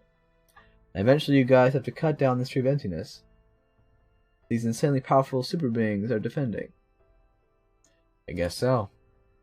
Boy, talk about playing on hard mode. This is going to be a fun challenge. Ooh. Since this collaborator person is good enough to support this underground society here, I figured I'd make our lives a lot easier if I could make contact with him. But look like that's not happening anytime soon. So, what's our next step? Great Orbital Shrine Olympia, Dodana. If that enormous floating building is acting as the gods and Kistaria's base of operations, then our next step should be figuring out how we're going to get to it. We could try to get there in the border through a series of zero sails, but even if Zeus's thunderbolts someone missed us while we were preparing, it wouldn't take long for the other gods and soldiers to overwhelm us with sheer force of numbers. Okay. There we go. Did you just do something, Makarios? Oh, that? I was just defrosting something. Like frozen food or something? A person. So Purple Union history has frozen foods too, huh? I never knew that. This isn't food. It's something way better. Check it, Sage. Oh shit. We'd like to officially ask you to join the God Destroyer Alliance. We want you to come fight with us. Is it a cake? You want to go to the Great Orbital Shrine, right? And you also need to cut down the Tree of Emptiness. Magellan. It's even farther up past it, right? And we should be able to help you with both goals. We have ways of traveling through airspace here. Furthermore, the Great Orbital Shrine is the God's throne. It's forbidden for humans to set foot in there. They won't let you in without a fight. Then you're going to have to fight the gods anyways. I'd love for you to fight with us. No, I'm not gonna ask them to fight. We will. Magellan, another galaxy name. I suspected as much. We'd be honored to help you. Oh, I just had a thought. Why don't we take this occasion to celebrate? Oh boy. By celebration, do you mean yummy food? That's right, I made pretty simple breakfast, but for a special occasion like this... Sister? Sorry to interrupt, but I need to use this thing while it's still freshly defrosted. Oh, I see. Yes, you do, don't you? So no yummy food just yet. Bummer. Yeah, the thing you defrosted. It's something you might have seen before. Here it comes. Okay. Okay. Floor just opened up and something huge is coming up from underneath it? Oh. Huh? It looks just like the hostile entities we encountered in Atlantis a number of times. Oh. Oh. The Steel Chimera, an autonomous weapon made out of high-purity Clarinomia. It used to serve the gods, but after Edison and Tesla made a number of adjustments to it, and Miss Blavatsky casting a spell to tame it, it now listens to us. Does a very good job too. Nema, sit! Nemia, yeah. As you can see, now this alliance base, it's now this alliance base's trusty guardian. Ugh. Now next up, we're going to use it to see how strong you guys are. Trust you're okay with that. Yup, figured something like this was coming. Oh no, you don't. Where'd all that big talk from earlier go, huh? Sure you're not about to say your Baritsu is no match for a little demonic beast, are you? Of course it is. I said Baritsu was highly versatile martial arts, and I stand by that. That doesn't mean it's using it to fight a creature like this isn't quite simply a pain in the posterior. You two really get along, huh? Anyway, we can back you guys up with artillery mystic codes. We don't know how. No, we don't know that much when it comes to sword fighting. He tried to pull a sneaker. It's true. So we were hoping we could count on all of you to handle the melee combat, if you don't mind. It's Sengoku! Ah, man, busy life. I'm making a nutrition facts for our dishes. What dishes, man? What dishes you doing, bro? Like soup? Lasagna? Hey, you'll be fine, right, Mash? I mean, you got all that giant shield and everything. But me? You heard him, Mash. Battle positions. Right, Master. Just give me a few minutes, please, if you wouldn't if you all wouldn't mind. Ooh, Korean food. Hype. What kind of ones? And anything I might know? Emergency transformation complete. Setting output to 70%. Preparing to intercept combat training target.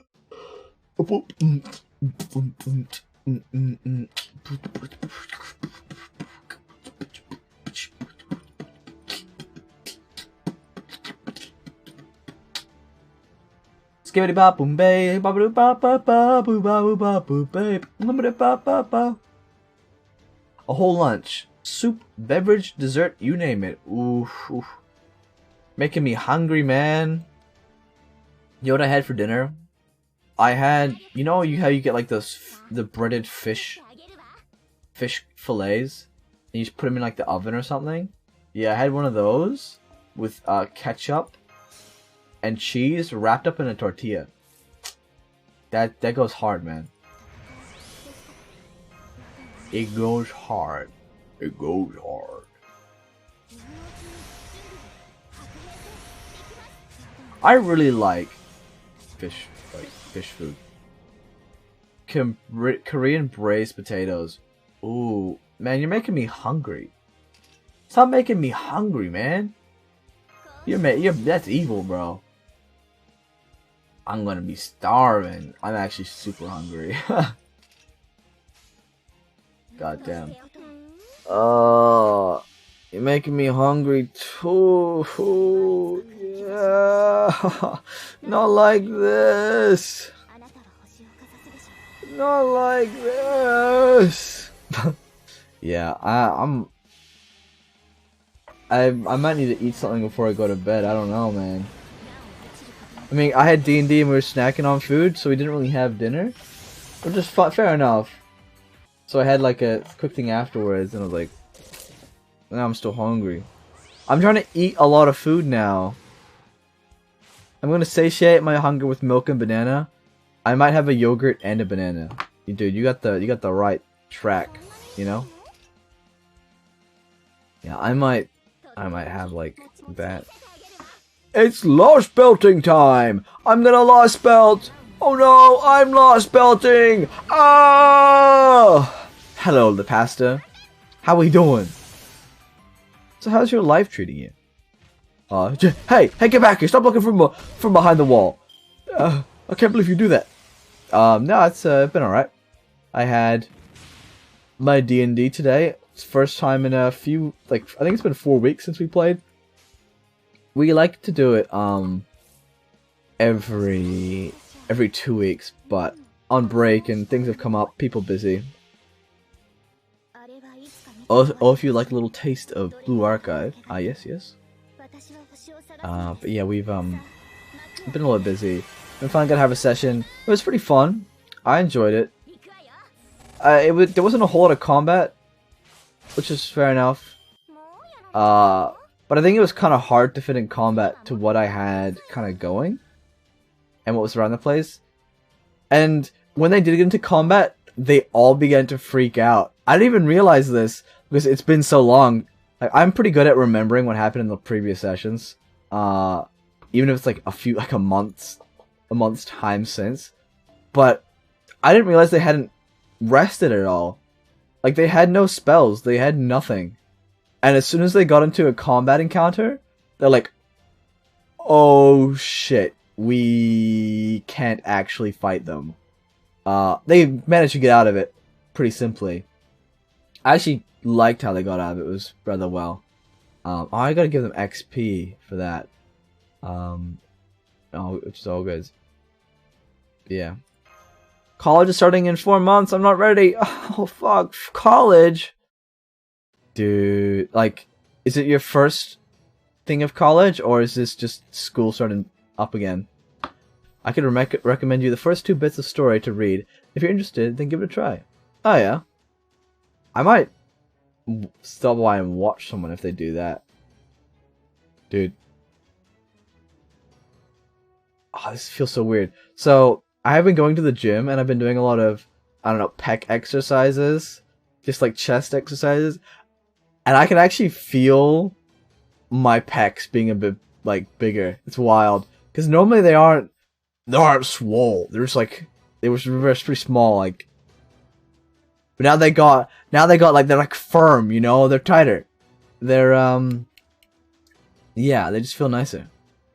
First time in college. I don't know if I can survive the hell. Hey. It's gonna be pretty stressful. It's probably gonna be a bit spooky at first, Pasta. But, you know, give it a shot. You know, take it as an opportunity in life to, you know, find out about yourself. Maybe make some friends. Because it can be really important in the future. So, yeah, it might be a bit nervous. You might be nervous about it. But, hey, should be right. Just don't do anything stupid. Only recommendation there. Yeah, I gotta keep that grind, dude. We were doing like a lot of lifting.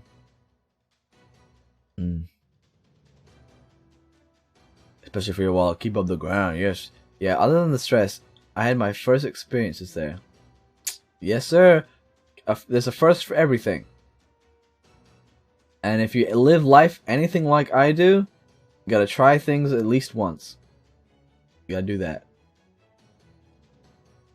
That's enough. Okay, Nema, you can rest now.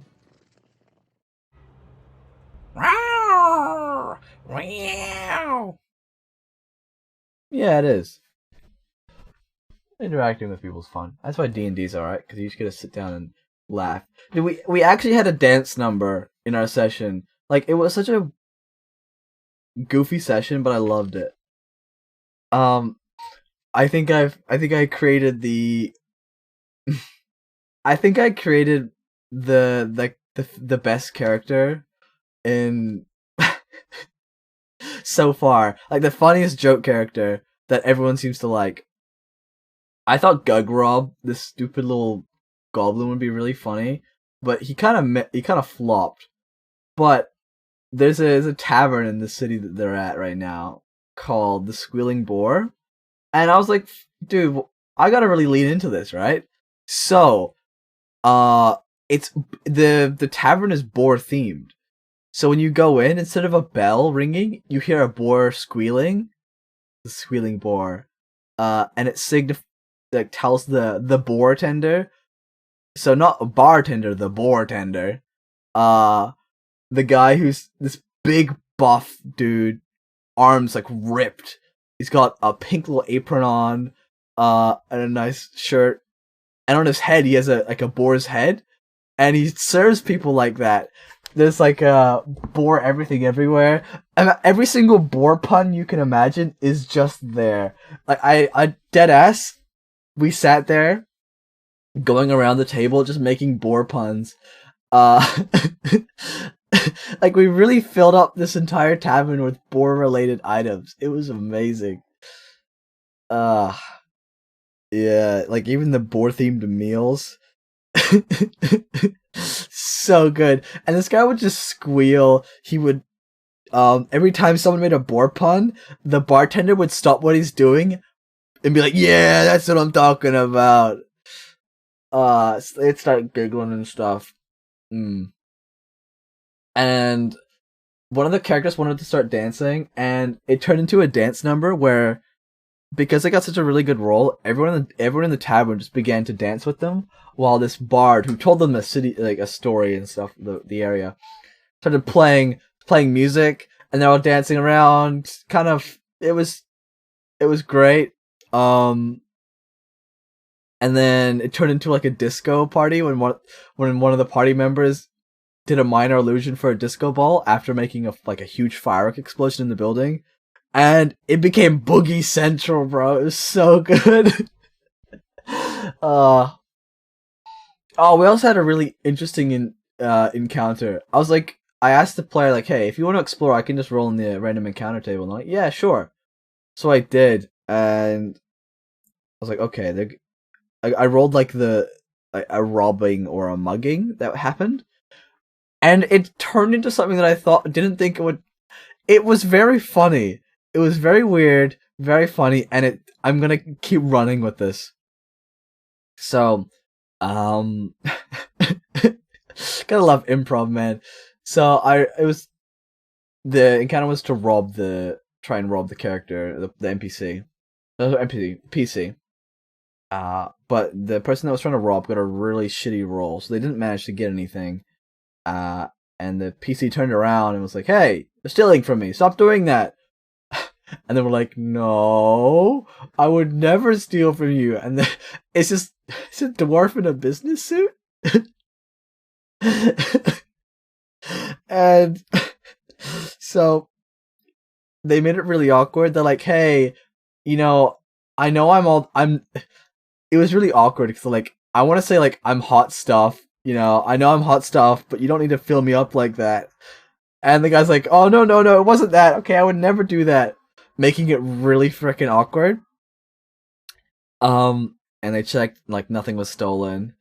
They're both dudes, by the way. It's like, "Hey, I know I'm hot stuff, but like, hey, the dwarf goes bright red. He's like, "Yeah, no, yeah." And like, how about we be just friends? And like, "Okay, we'll be friends, haha."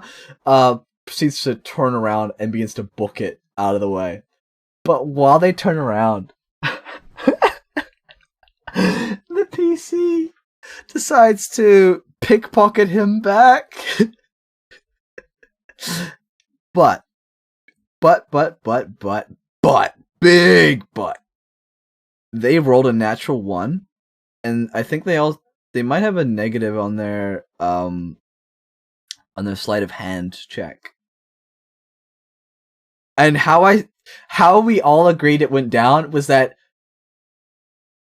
so you knew this guy was trying to steal from you, but you wanted to make him embarrassed, so you accused him of flirting with you.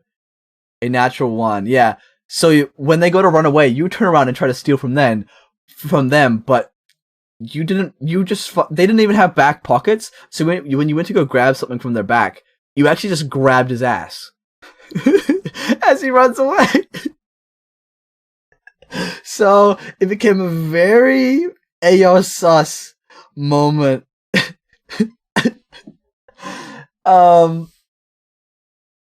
Yeah. It was like if they got a 2, it might have been like you just weren't able to grab anything. But a fucking natural 1, I was like, yeah, you grab his ass and you grip it, and he's like, you know what? It's cool. I'm gonna stop grabbing my ass. I'm gonna leave. So it was fucking hilarious. And then they gap it, and throughout the rest of the session, in random points, the dwarf with the suit was there. Just really embarrassed. While they were dancing in the pub, grip it like it's your life goal. Yeah. While they were in the tavern, they were dancing. I asked the PC, like, "How are you dancing?" Like, "Oh, I'm kind of spinning around. I'm going from person to person and dancing with them, getting them all to have a fun time." I'm like, "Okay, cool." So, as you spin around, you twirl. The next thing you know, you find yourself about to grab hands with the same dwarf in his suit, and it's like, oh shit. And then they proceed just to ignore them, and the dwarf then, like, really embarrassed, really nervous, just fucking runs out the tavern, and later on, they go to the market. It's called the Overgrowth. It's a big fucking mall complex of shops and stuff. They got up to some mayhem and started like stealing stuff, which I thought was really funny. I was like, "Fuck yeah, go for it." While one guy pointed out, like, hey, you're stealing, because they got a really shit check, but they managed to yoink it. And behind them, the guy that was like shouting, hey, you're stealing, was the dwarf in the suit, looking at them shocked, and like, with a, like a pale face. And they begin to run in the opposite direction. They just kept showing up in places. It was so good. A little goofy session, I gotta say. Anyways, I'm playing Fate, so it was wild. A lot of laughing. I think that's what makes a D&D good. Is you can sit down and have a good laugh with your friends. I never would have thought the Chimera would divide itself like that. Is it just me, Miss Miyamoto, or were you not taking this especially seriously? Looks like you guys are really strong. Really are strong. You've obviously had a lot of experience fighting up close. That means you ought to be able to go toe-to-toe with the Royal Guard. But it's still not enough to beat the gods. So we're going to use Tesla, Edison, and Blavatsky's parting gifts. Did she change for a second? Oh, she bleeding. Oh, she cut herself? That's right. They left us a number of machines and a few different plans of attacks to use. Yeah, she bleeding, dude. What the hell? Who did you roll for in the last few weeks? Pasta? I shit you not. I shit you fucking not. I rolled for Mezelmush. Melusine. Got her in one multi.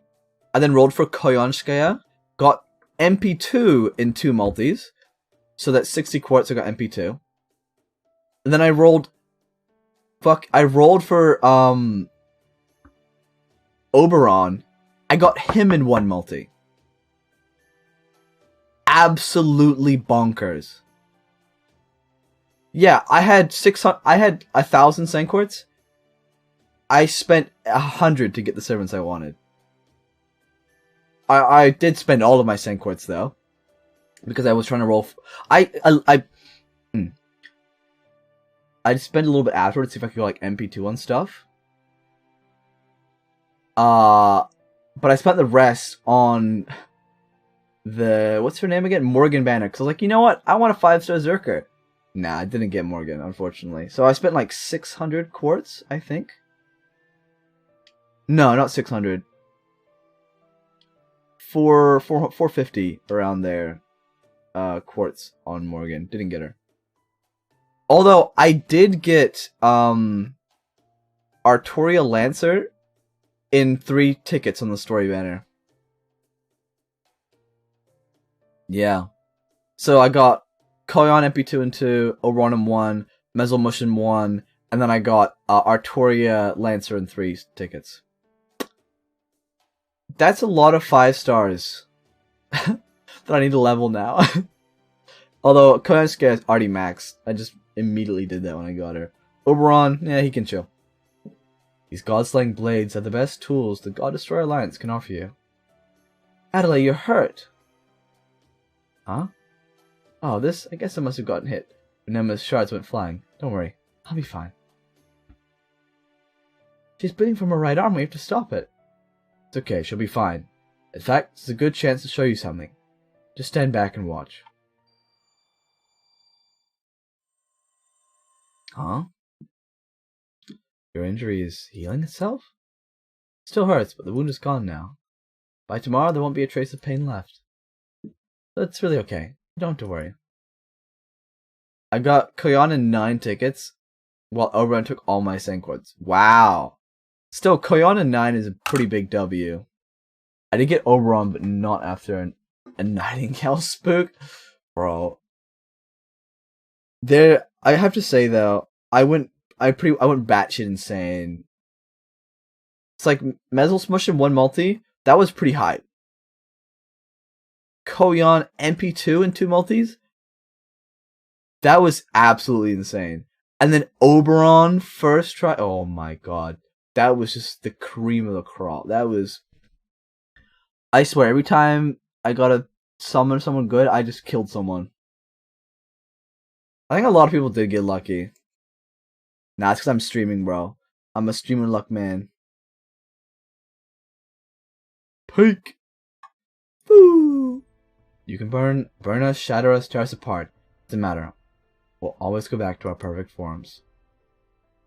That's right. We never change, no matter what happens to us. Any injury we suffer heals itself. That's how we've been remade. Thanks to the ambrosia, the Demeter Clarinomia they regularly give us to maintain our bodies. No citizens of Olympus will ever get sick. Practically immortal now. No one can die, no one can kill. The gods are the only exception. They're the only ones with the power to kill us. Though my god Juno banner luck aren't that good. I got a Rainbow Spark Europa. Oh, fuck. I did get a... You know what is interesting, though? I got one of each, like, summon animation.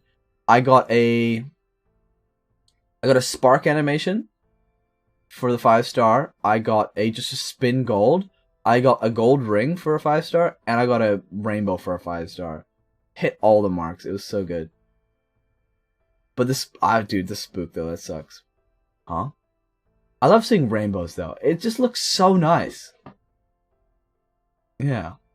I'm sorry. I think I may have misheard you a moment ago. Did you just say you were practically, immortal? Yes, Miss Craylite. He did indeed say that. I presume that means that as long as the god's authority remains, you know that the people of Olympus will never come back from death. That's right. Come back from death? Immortality. The one thing humanity has continued to long for since time immemorial, the ultimate goal of countless technology, to mention magecraft. And here's just fact of life. Just how advanced is Olympian civilization compared to ours? Kalyan is Goldspark, but I just expected Asthenia, not actually Kalyan. Hey. Akiro des! Oh my god. No, Nico Ark in the cave. Oh my god. I like the duck on that guy's hat. That's kind of cool. Come in. How we doing? So every injury anyone gets heals automatically.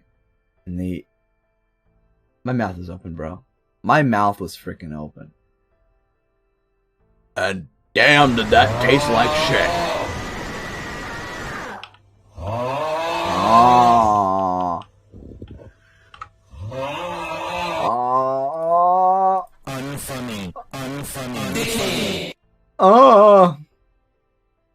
So every injury anyone gets heals automatically, and they never even have to fear death. Damn it! Why don't I have it then? Give me the Demeter Clarinomia. I think they said it wasn't compatible for me, but still though, I want it. Can't even imagine what it would be like to live like that. I knew the city had achieved long, healthy lives for its citizenry, but I never would have thought it had also found a way to bring them back from death. You just came home? Dude, Nodders. Me and my homies love coming home from home. Wait, coming to home. Going home. You went to Shibuya to buy a electric guitar? No shot. Are you a bit of an electric guitar gamer? You like music? I actually like music a lot. I've been addicted to one song recently. I've just been like listening and singing to it in the car every time I go to work. It's a bit dumb, but I think it's a pretty good song though. I've been listening to like Cupid over and over again. It kind of goes hard. The English version, hell yeah, bro. Nodders. I love that email. What the hell? Oh, bonk, a donk, a donk. It's like banging your head against the window. I mean, I have like 5 instruments around here laying about. So do you play more than just guitar?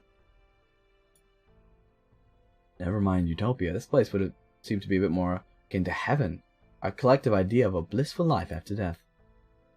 It almost strikes me as a calculated plan to forcefully evolve all of humanity into the realm of gods. Good gracious, I can only imagine the look on QSH's face if they were to hear about this. I can also do piano, bass, and drums. What? That's pretty impressive. I watched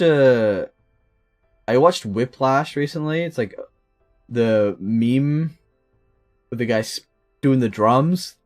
It's actually a pretty good film. I'd recommend that if you want to sit there and be confused. And also, like, if you've ever been in an English class and you've had to analyze films, if you like analyzing films, it's good to watch with a friend, I think. That's how I really enjoyed it.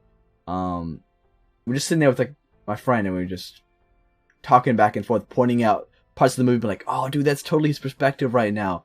Oh, this represents yada yada. It was really cool. Really good film. So if Olympians can even come back from death, does that mean that soldier we fought is still alive?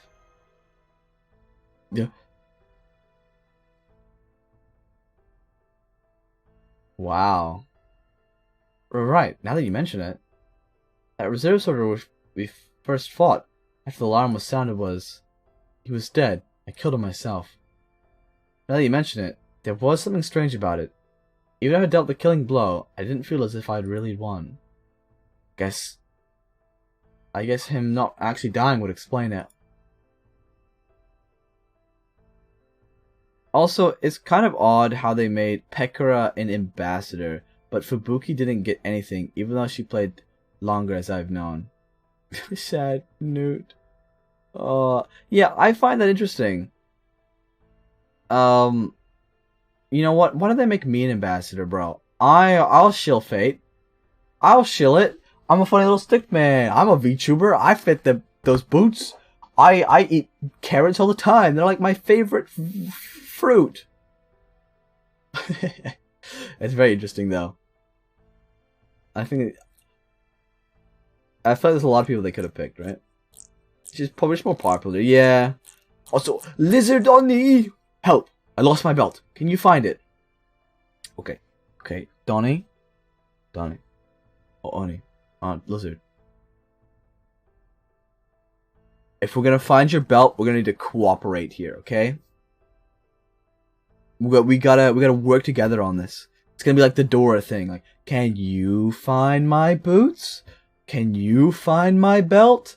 And we'll be able to find it, alright? We gotta hunt Dora down, and Dora will tell us where the belt is. She's probably just more popular. People in Reddit are saying playable Pekora. Lamau, I can't wait for disappointment. Playable Pekora? That sounds cringe, so I'm sorry. It sounds horrible. Pseudo Hitler? That would be fucking hilarious. A best Pekora will be a mystic code, or more likely a C. Yeah, I can see that. Like, you know how you have the get a little bit of mystic code bonus Cs? Probably something like that. It's just Pekora art. The 25. Oh yeah, we're on the same wavelength. Wage. So yeah, that's what I'm seeing. Pekora is pseudo Hitler. That'd be. Can we have Lost Belt 8 and that's just Pekora? Well, maybe add boobies to your stickman so you have more. You want me to add boobies? I have boobies. I have boobies right here. A booba, man. I'm booba'd up. You know what I'm saying? Like, I'm booba'd up. How about booba? Uba. Alright, this is the real booba. Pika dressed up as Shiki from KNK. Oh, maybe. Now add a voice changer. This is a small voice. This is a small voice. Okay. How's that sound? It probably sounds like shit. Hello? Turning it off. Alright. Is it off? It better be off. Yeah. I guess in lore this means Pekora actors Frozen Slice Bleach during the Lost Palace storyline. Oh. Oh, is it on still? Shouldn't be on, right? Yeah. Wait. And now we're good. We're good. It's off. It's off. This is my normal voice. Yeah, don't bully me like that. No. You know, I reckon I could do with you know, the human voice is rather interesting as its own like instrument, as its own tool. It is it's very possible, and we are very capable of at least being a male. It's very easy. It's easier to do a female voice compared to vice versa. It's possible both ways. It's a lot easier for dudes to do female voices. Yeah. Very interesting, actually. Very interesting fact. He didn't die. None of us can be killed here. Inflicting death is only a power only the gods have. To be fair, Pico's almost as flat as a board if you don't pay much attention. That's kind of mean, though. But then again, it is like an image on a screen, so I'm pretty flat if you think about it. I'm pretty two-dimensional right now. Is what okay, I was gonna do a bit of trolling, but I really can't be bothered doing it. I was gonna make myself 3D. By this point, the soldier will come back to life and start thinking up ways to get his revenge. While we're on the subject, I might as well tell you this too. Even if we stop taking ambrosia, like me and my sister have, the Clarinome inside our bodies will continue to function. So we'll always be like this forever. Forever? So, does that justify, like, they're kind of like forced to live forever, and in a way, isn't that kind of hell? For those who don't want to live forever? Now, speaking of collaborations, what collabs in the far future you wish Fate Grand Order to do? Like, do you mean collaborating with other creators? Collaborating with, like, other things? Or just, like, events in game? Because, dude, other series, franchise creators, whatever. I think I would like to see probably more anime things. Tsukihime? Who's Tsukihime? Oh, yes. Nico Arc. I would love to see more Nico Arc. I think they've done that. We get the vampire lady coming in, right? Yeah. Yeah, it's pretty good. It's like the Moon Princess, I think it's what's called. We watched that in Discord at one point. It's really good. I think there's maybe more anime things. I like the one thing I like about Fate is it's not. You look at I guess Epic 7 for example, because this is where I've seen it a lot. They collaborate with a lot of other games and introduce characters from those animes or games. Fate doesn't really do that. They might have like a collaboration of sorts, but they don't really implement I don't know, Shrek. You know, they don't really do that. They might have like CEs or something, but they don't really have much of that. So I kind of like that Fate doesn't have a whole lot of collabs. But hey, you know what collab I'd love to see? Me. I'd love to collab. Sounds so dumb, but I think that would be hilarious. They just get me all. I would want to be on the.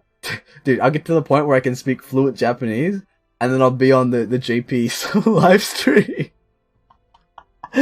Oh man, that'd be so stupid. Yeah, like I like how they keep it in the Nasuverse. We are missing a bunch of the girls. Yeah, we do get Nico Arc. Who else would you want? Well, we have. Oh wait, am I thinking the right one? Shit. Okay. think I'm thinking of. Ah. Okay, no. Tsukihime characters. I gotta make sure I know the characters what I'm looking at. Kohaku. Do we gonna get the maids in? Those kind of baller.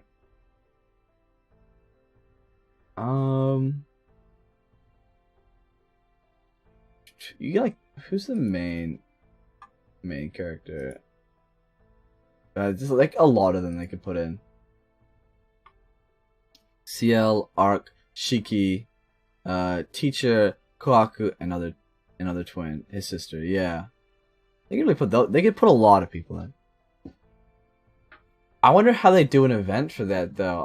I haven't done any. I think I've done any Nasuverse events for. That'd be really fun or interesting at least. Woo. That's right, forever. Immortality is eternal. Ever since that day the gods bestowed ambrosia on us eons ago, we've always looked exactly like this.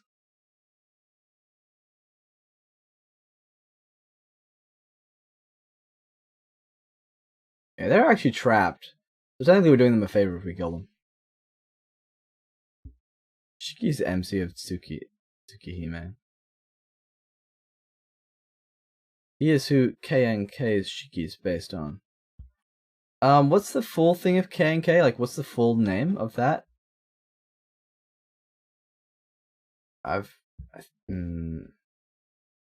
kind of rings a bell. It is late though. It's like midnight. My brain's just relaxed. Oh, Garden of Sinners. Thank you. Yeah, that was a good one actually.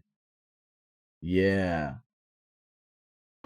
There's a lot of overlapping characters. A lot of them called like similar names, right?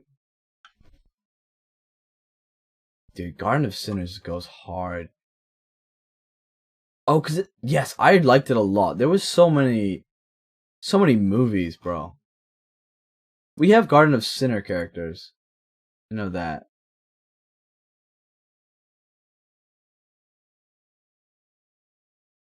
Two Shiki Tonos and one Shiki Nanaya. Nanya! No, but yeah.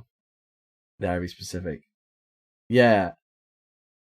We have Fujino. We do have Fujino. I find those inclusions of characters into the game more entertaining and more interesting. So, like, it adds more value or depth to the game than just adding Shrek. Okay, Shrek is going to be my example, and I'm going to live by that. Instead of adding Shrek, they add stuff from the universe that already exists around the games, animes, and whatnot. Even like the mangas or other short books, short novels. I mean, you don't age either. Alright. We've been alive for a long time. A very, very long time. We'll never reach adulthood. We both stopped growing long ago. Adults are all happy. The adults are all happy that we're still children. They say children are weak and should be protected, so we should just let them and the gods take care of us, and be grateful for it. Never mind that we passed adult age a long time ago. Kinda sucks. Imagine being stuck 4 years old for the rest of your life. Oh, that would suck. Oh, like you mentally and physically you would never grow up. Well, so you would grow up mentally, but there's a limitation of how mentally mature you are at the age of 12, because your brain hasn't matured enough. Like, it hasn't grown. So you'd be like, yeah, oh my. Now I see. Because, like, you're frozen in point in time. Like, you're not put in your prime, you're just put in where you are. While many Olympians may be fine with this enforced stagnation, the two of you are not. And while the gods may have succeeded at preserving happiness at the level of society, it seems they were unable to extend their control of individual emotions. Truly fascinating. Very well, then that at least makes clear why you two have chosen to rebel against the gods and assist us. But before we go any further, there is one thing I would like to confirm with you. That's right. Fine with me. As you know, we're from Chaldea, a group of beings from proper human history. Our victory here would mean the end of this entire Lost Belt. Do you understand what this means? If we succeed at cutting down the Tree of Emptiness, and everything here, Olympus, the gods, and all the many people, including you two, will disappear. No exceptions. Even knowing that, do you still wish to fight by our side? I think from that perspective, they've lived for thousands of years. I think you get to the point where you're like, yeah, I've lived 1,000 too many.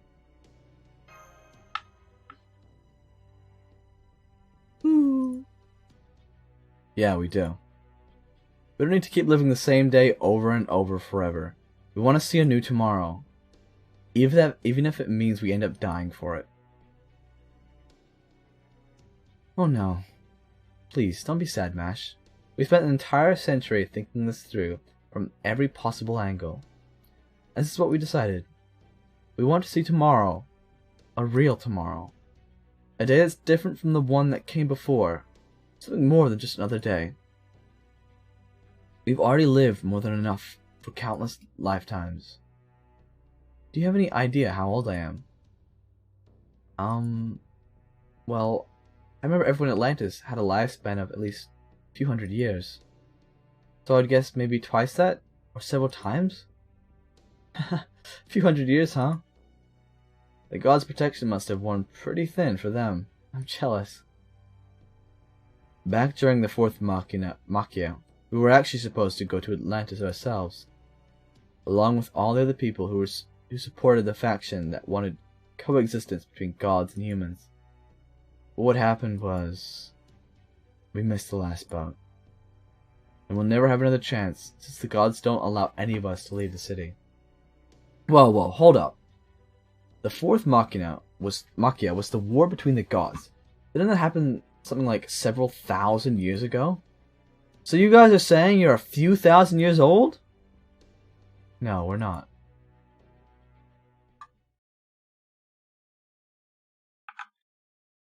I'd say we've been alive for about 10,000 years. Huh? That's right. 10,000 years plus a few centuries. 10,000?! That's a long time.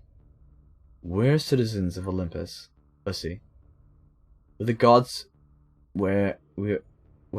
gods developed beloved playthings kept in their eternal cradle. Grandma's age. Ever since the day the gods built this city, we've been stuck living here forever. So, the perspective's gone from being this cool fucking city to an actual prison where souls and people are being trapped. That's right.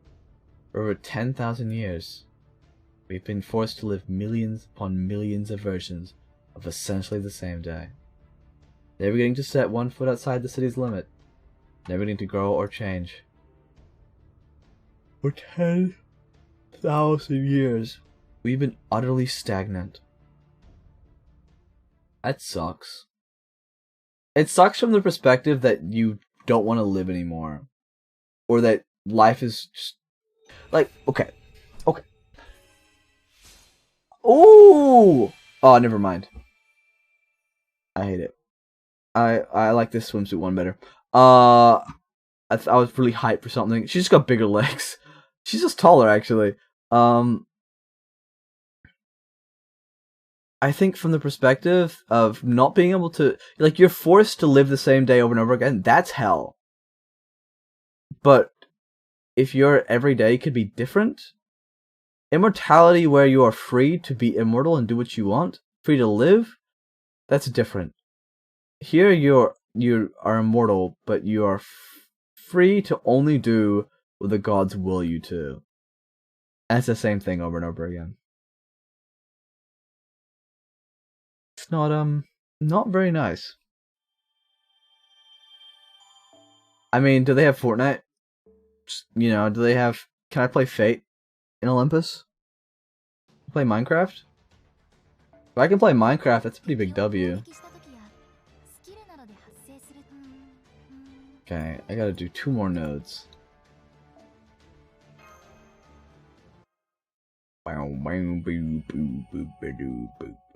Thou art the harvest that reaps the stars 3. It's rather slow nodes. It's like a lot of reading these ones, I feel. But, I mean, I did start at like 10-ish for the stream, so it's alright. Interstellar mountainous city Olympus. Pussy. Great orbital shrine Olympia. Dodana, the center of its operations.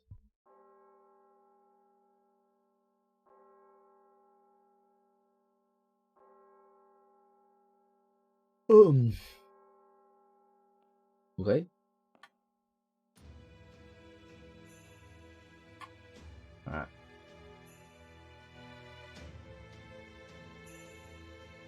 A revelation is upon us. A revelation is upon us.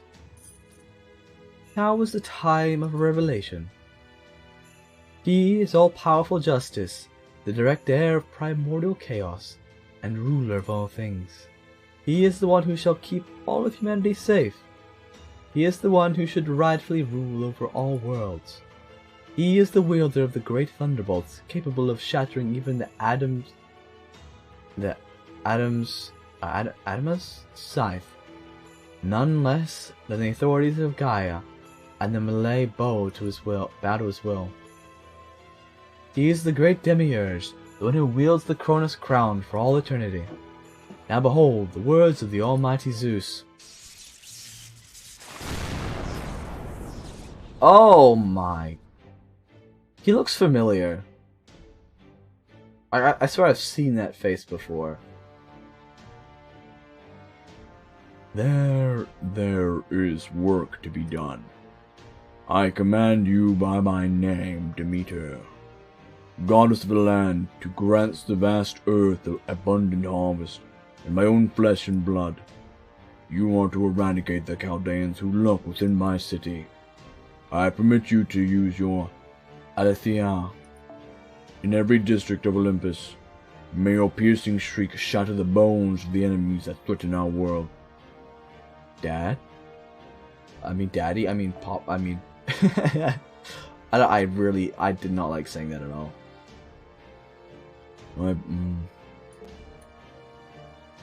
As you wish, Almighty Zeus. Your will is my command. These Chaldean demons strike fear into the very hearts of our citizens. And the citizens of Olympus may as well be my own children.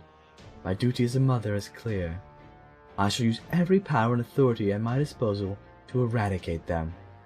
I swear it on my beloved Persephone.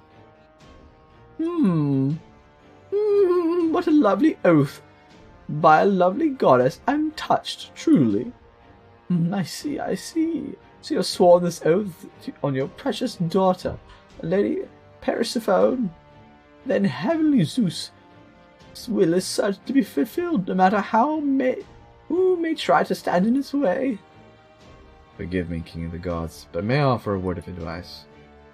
As nice as it is to see my alter ego colleague, the fellow foreign god disciple Limbo, so overcome with emotion, it's not why we are here.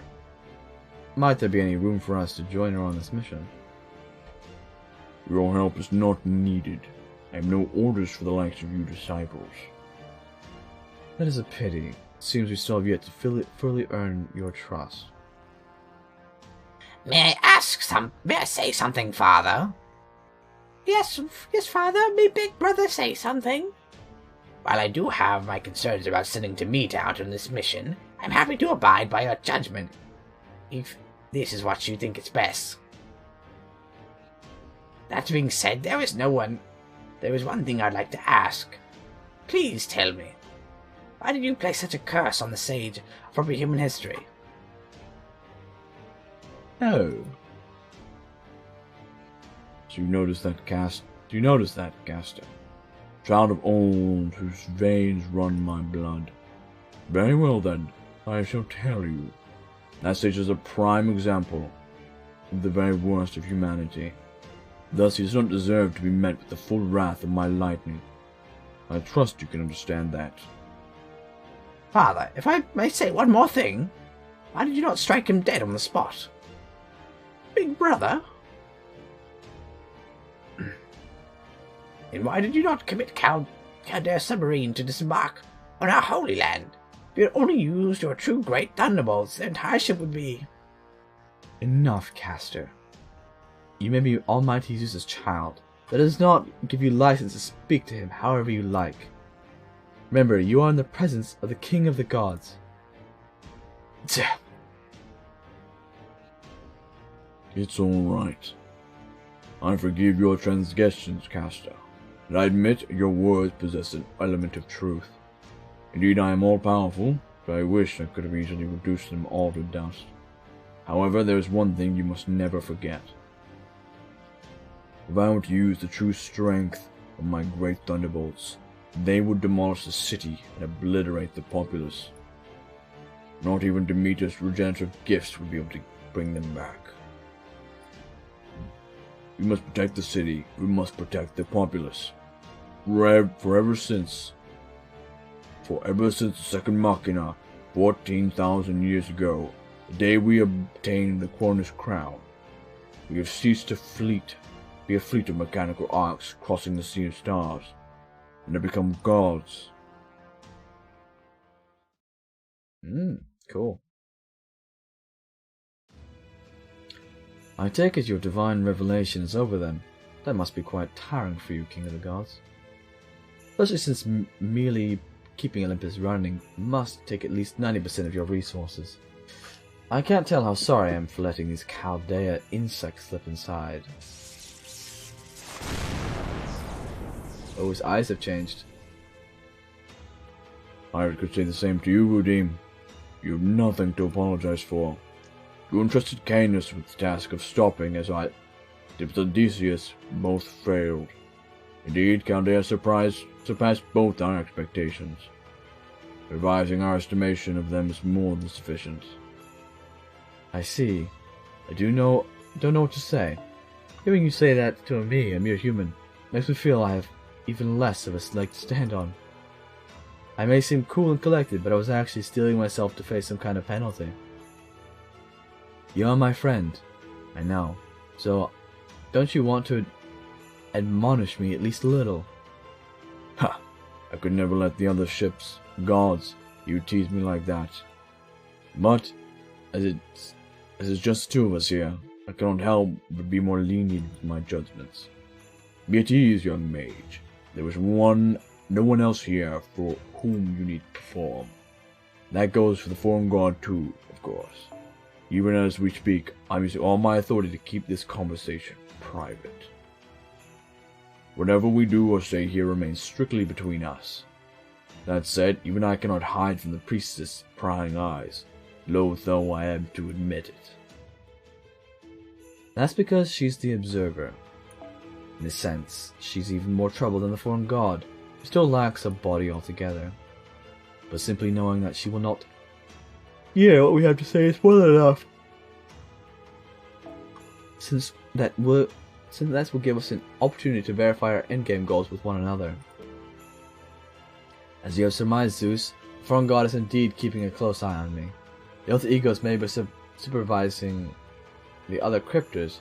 Only I have a direct link to the foreign god. If I were to act in a way counter to the foreign god's interests, I would immediately be cut off from further aid. That's why I had no choice to say but just to say, grow the tree of emptiness when it is done.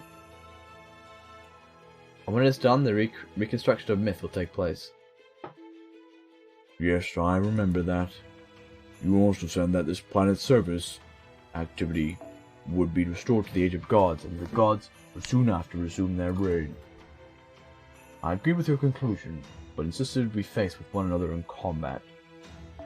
I said that if you truly believe in the ideals of which you spoke, you should demonstrate that you wield the necessary strength to bring them about. Of course, I lost that fight, and thought I would learn firsthand how debilitating complacency could be. That was only because I planned ahead. Took a calculated risk that you wouldn't go all out if I spoke to you alone. Olympus is not part of Earth, the colony that continues to operate to this day.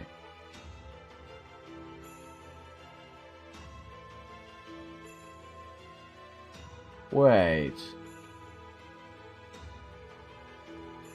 Is this proper human history then? It's like did they separate? No. It's separate colony. It's not part of Earth, so it's like a floating thing in space? I don't know. There's an omnipotent, as its omnipotent God, you have an obligation to keep it running at all times. So it follows that you would not employ your full strength in an opening move against a lone mage like myself, yes? I must admit. I have to admit, you are a clever bastard of a human. As soon as you unveiled your meteor mage crap, I knew I had eared at the start. I quickly changed outputs, but by then it was too late. In boxing terms, I'd already been knocked out. Ha! What I wouldn't give to show Hades the signals Demeter and Aphrodite were emitting as they watched. I doubt there are any stories of those two staring slack-jawed in shock in any myth from proper human history. I could say much the same of your reaction as well. You looked more like a kindly old man than just a cold-blooded, all-powerful god. Have the other gods of this world ever seen those other possibilities you harbor? As if I would ever let them see such a thing. I am Zeus, the flagship of all Olympus. I am the all-powerful one who rules over even the other gods. Even this avatar to which you now speak is no more than a virtual self, created expressively to converse with you. It is both me and not me. Yes, good point. I may be hiding something, but being a ship, you are largely unable to do so. When you do something not expected of you, you create a new function and have it act in your stead. I'm sorry, I didn't mean to put you out. Let's return to the subject at hand. You recognize the foreign god's existence and accepted the Tree of Emptiness into your world. After all, you need the Tree of Emptiness in order to preserve this lost belt. At the same time, as long as the Tree of Emptiness is here, the foreign god will one day descend upon our world. We Olympian gods cannot coexist with the foreign god. All we gods needs is the Tree of Emptiness. The foreign god and the alter egos are our enemies, nothing more. Thus, the instant the Tree of Emptiness has fully blossomed, we will revolt against them.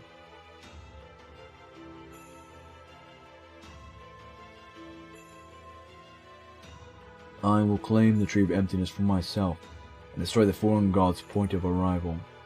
And there I will purge the world of the last traces of instant proper human history, and establish our world of Olympus in its place. I remember you approached me with a contract, back when that thought first occurred to me. Your exact words were, "There is no need for you to explain your decision with words. King of the gods, I implore you to form a contract with me, for our ultimate objectives are the same." That was your way of suggesting we would protect this lost belt from the foreign god, wasn't it? I wouldn't be so bold to say protect, as you and I both seek the same outcome. I only wanted your help so that our goal would be realized even if one of us were to fail. I trust your feeling on that have not changed. Of course not. I may oppose proper human history, but I do not oppose humanity. I promise you that in the events of your death, I will carry on protecting humanity in your stead. Even if it should come to light that you have been deceiving us in acting on proper human history's behalf. As long as you were not openly to blame for your actions, I will accept you, warts and all. I hear you loud and clear, Zeus. It seems our plan remains unchanged. There are only a few days left until the Tree of Emptiness reaches a critical point. Until that time comes, we shall continue to work towards the reconstruction of the Age of Gods. Interesting stuff, I guess. I like Zeus's beard. Man, this is far from the Zeus I know. What the hell? Bruh. Is Persona 5? What?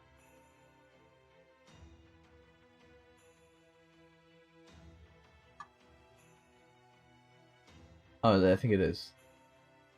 Is it? I swear I saw it. Who did I see? What made me think of Persona? Slime. Oh, it's the same slime. Oh, and it's the dick creature. Mara. Yeah. Shin Megami Tensei. Oh, it's an actual game? You were telling me it's Persona 5? Must be you just cannot... I don't know, man. I see 5. I see slime. It's got 69. They're all 69. Oh my lord. Alright. Shin Megami Tensei. What is this game? What is it?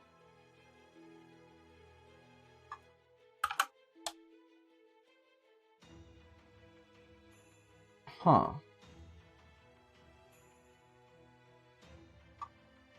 It's like by the same thing, alright? Very similar.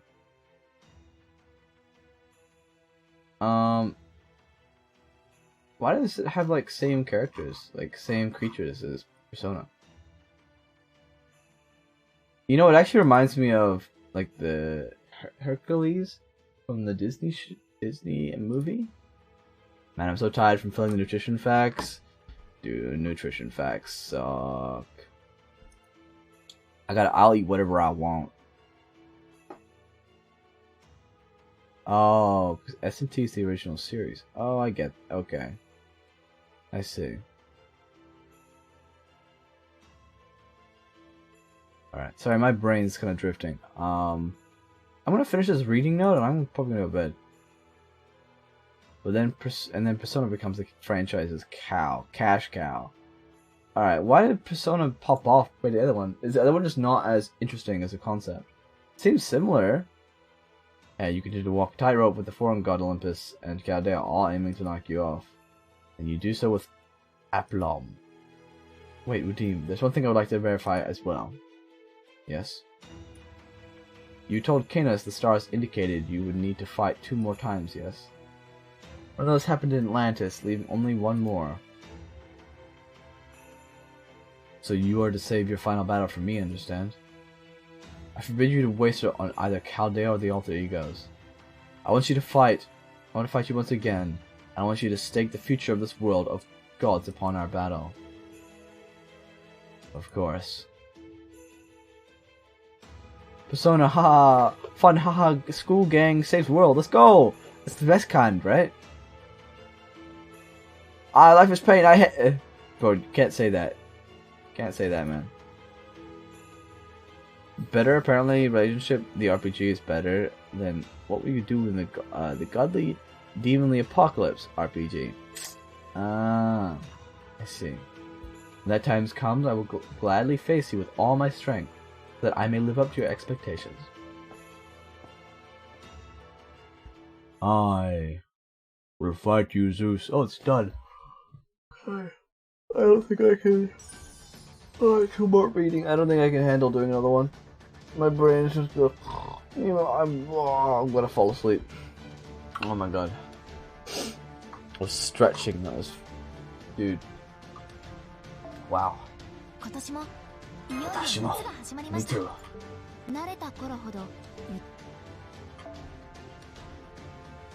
This crystals, bro. You have a good sleep then, Seiji Poo? Oh, Seiji Poo! Oh, cat kiss, dude. That's actually so funny. That's actually so good. Thanks, man. Mwah. Mwah. Alright, how long is Morgan up for? I'm not gonna do another summon until I get 30. 31st? Ah, we got a while. I'm gonna summon on Morgan again when I get 30 quartz, so a bit. Seiji-chan, I'm going to kick you in the balls so hard that you become a boar and squeal. Alright. Yeah, that's pretty much me. Oh my god, I started playing music. You got 10 days from morbing. Yeah, I got a while to morb. You know what I'm saying? I got the morb on lock. Alright, nice time to eat myself. What?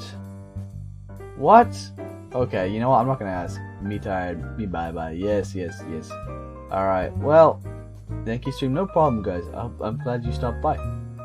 It's always fun. It was a decent experience. I don't know if that's a good thing, but you know what? Decent's better than bad, so I'll take that. Yeah, we gotta slowly make our way through fucking Lost Belt. We'll get there. Decently amazing. Damn, that's the best kind of decent. So tomorrow we should be doing Persona, the best. Because we all know the Persona is better than Shin Mentem. God damn it. Dang it. Well, shit died. You know, I can't even say it. No, I hate my life. No, what is it? Shin Megami Tensei. Thank you. There we go. Scroll up for that. Don't worry, man. Shin Megami Tensei. I got it. 5.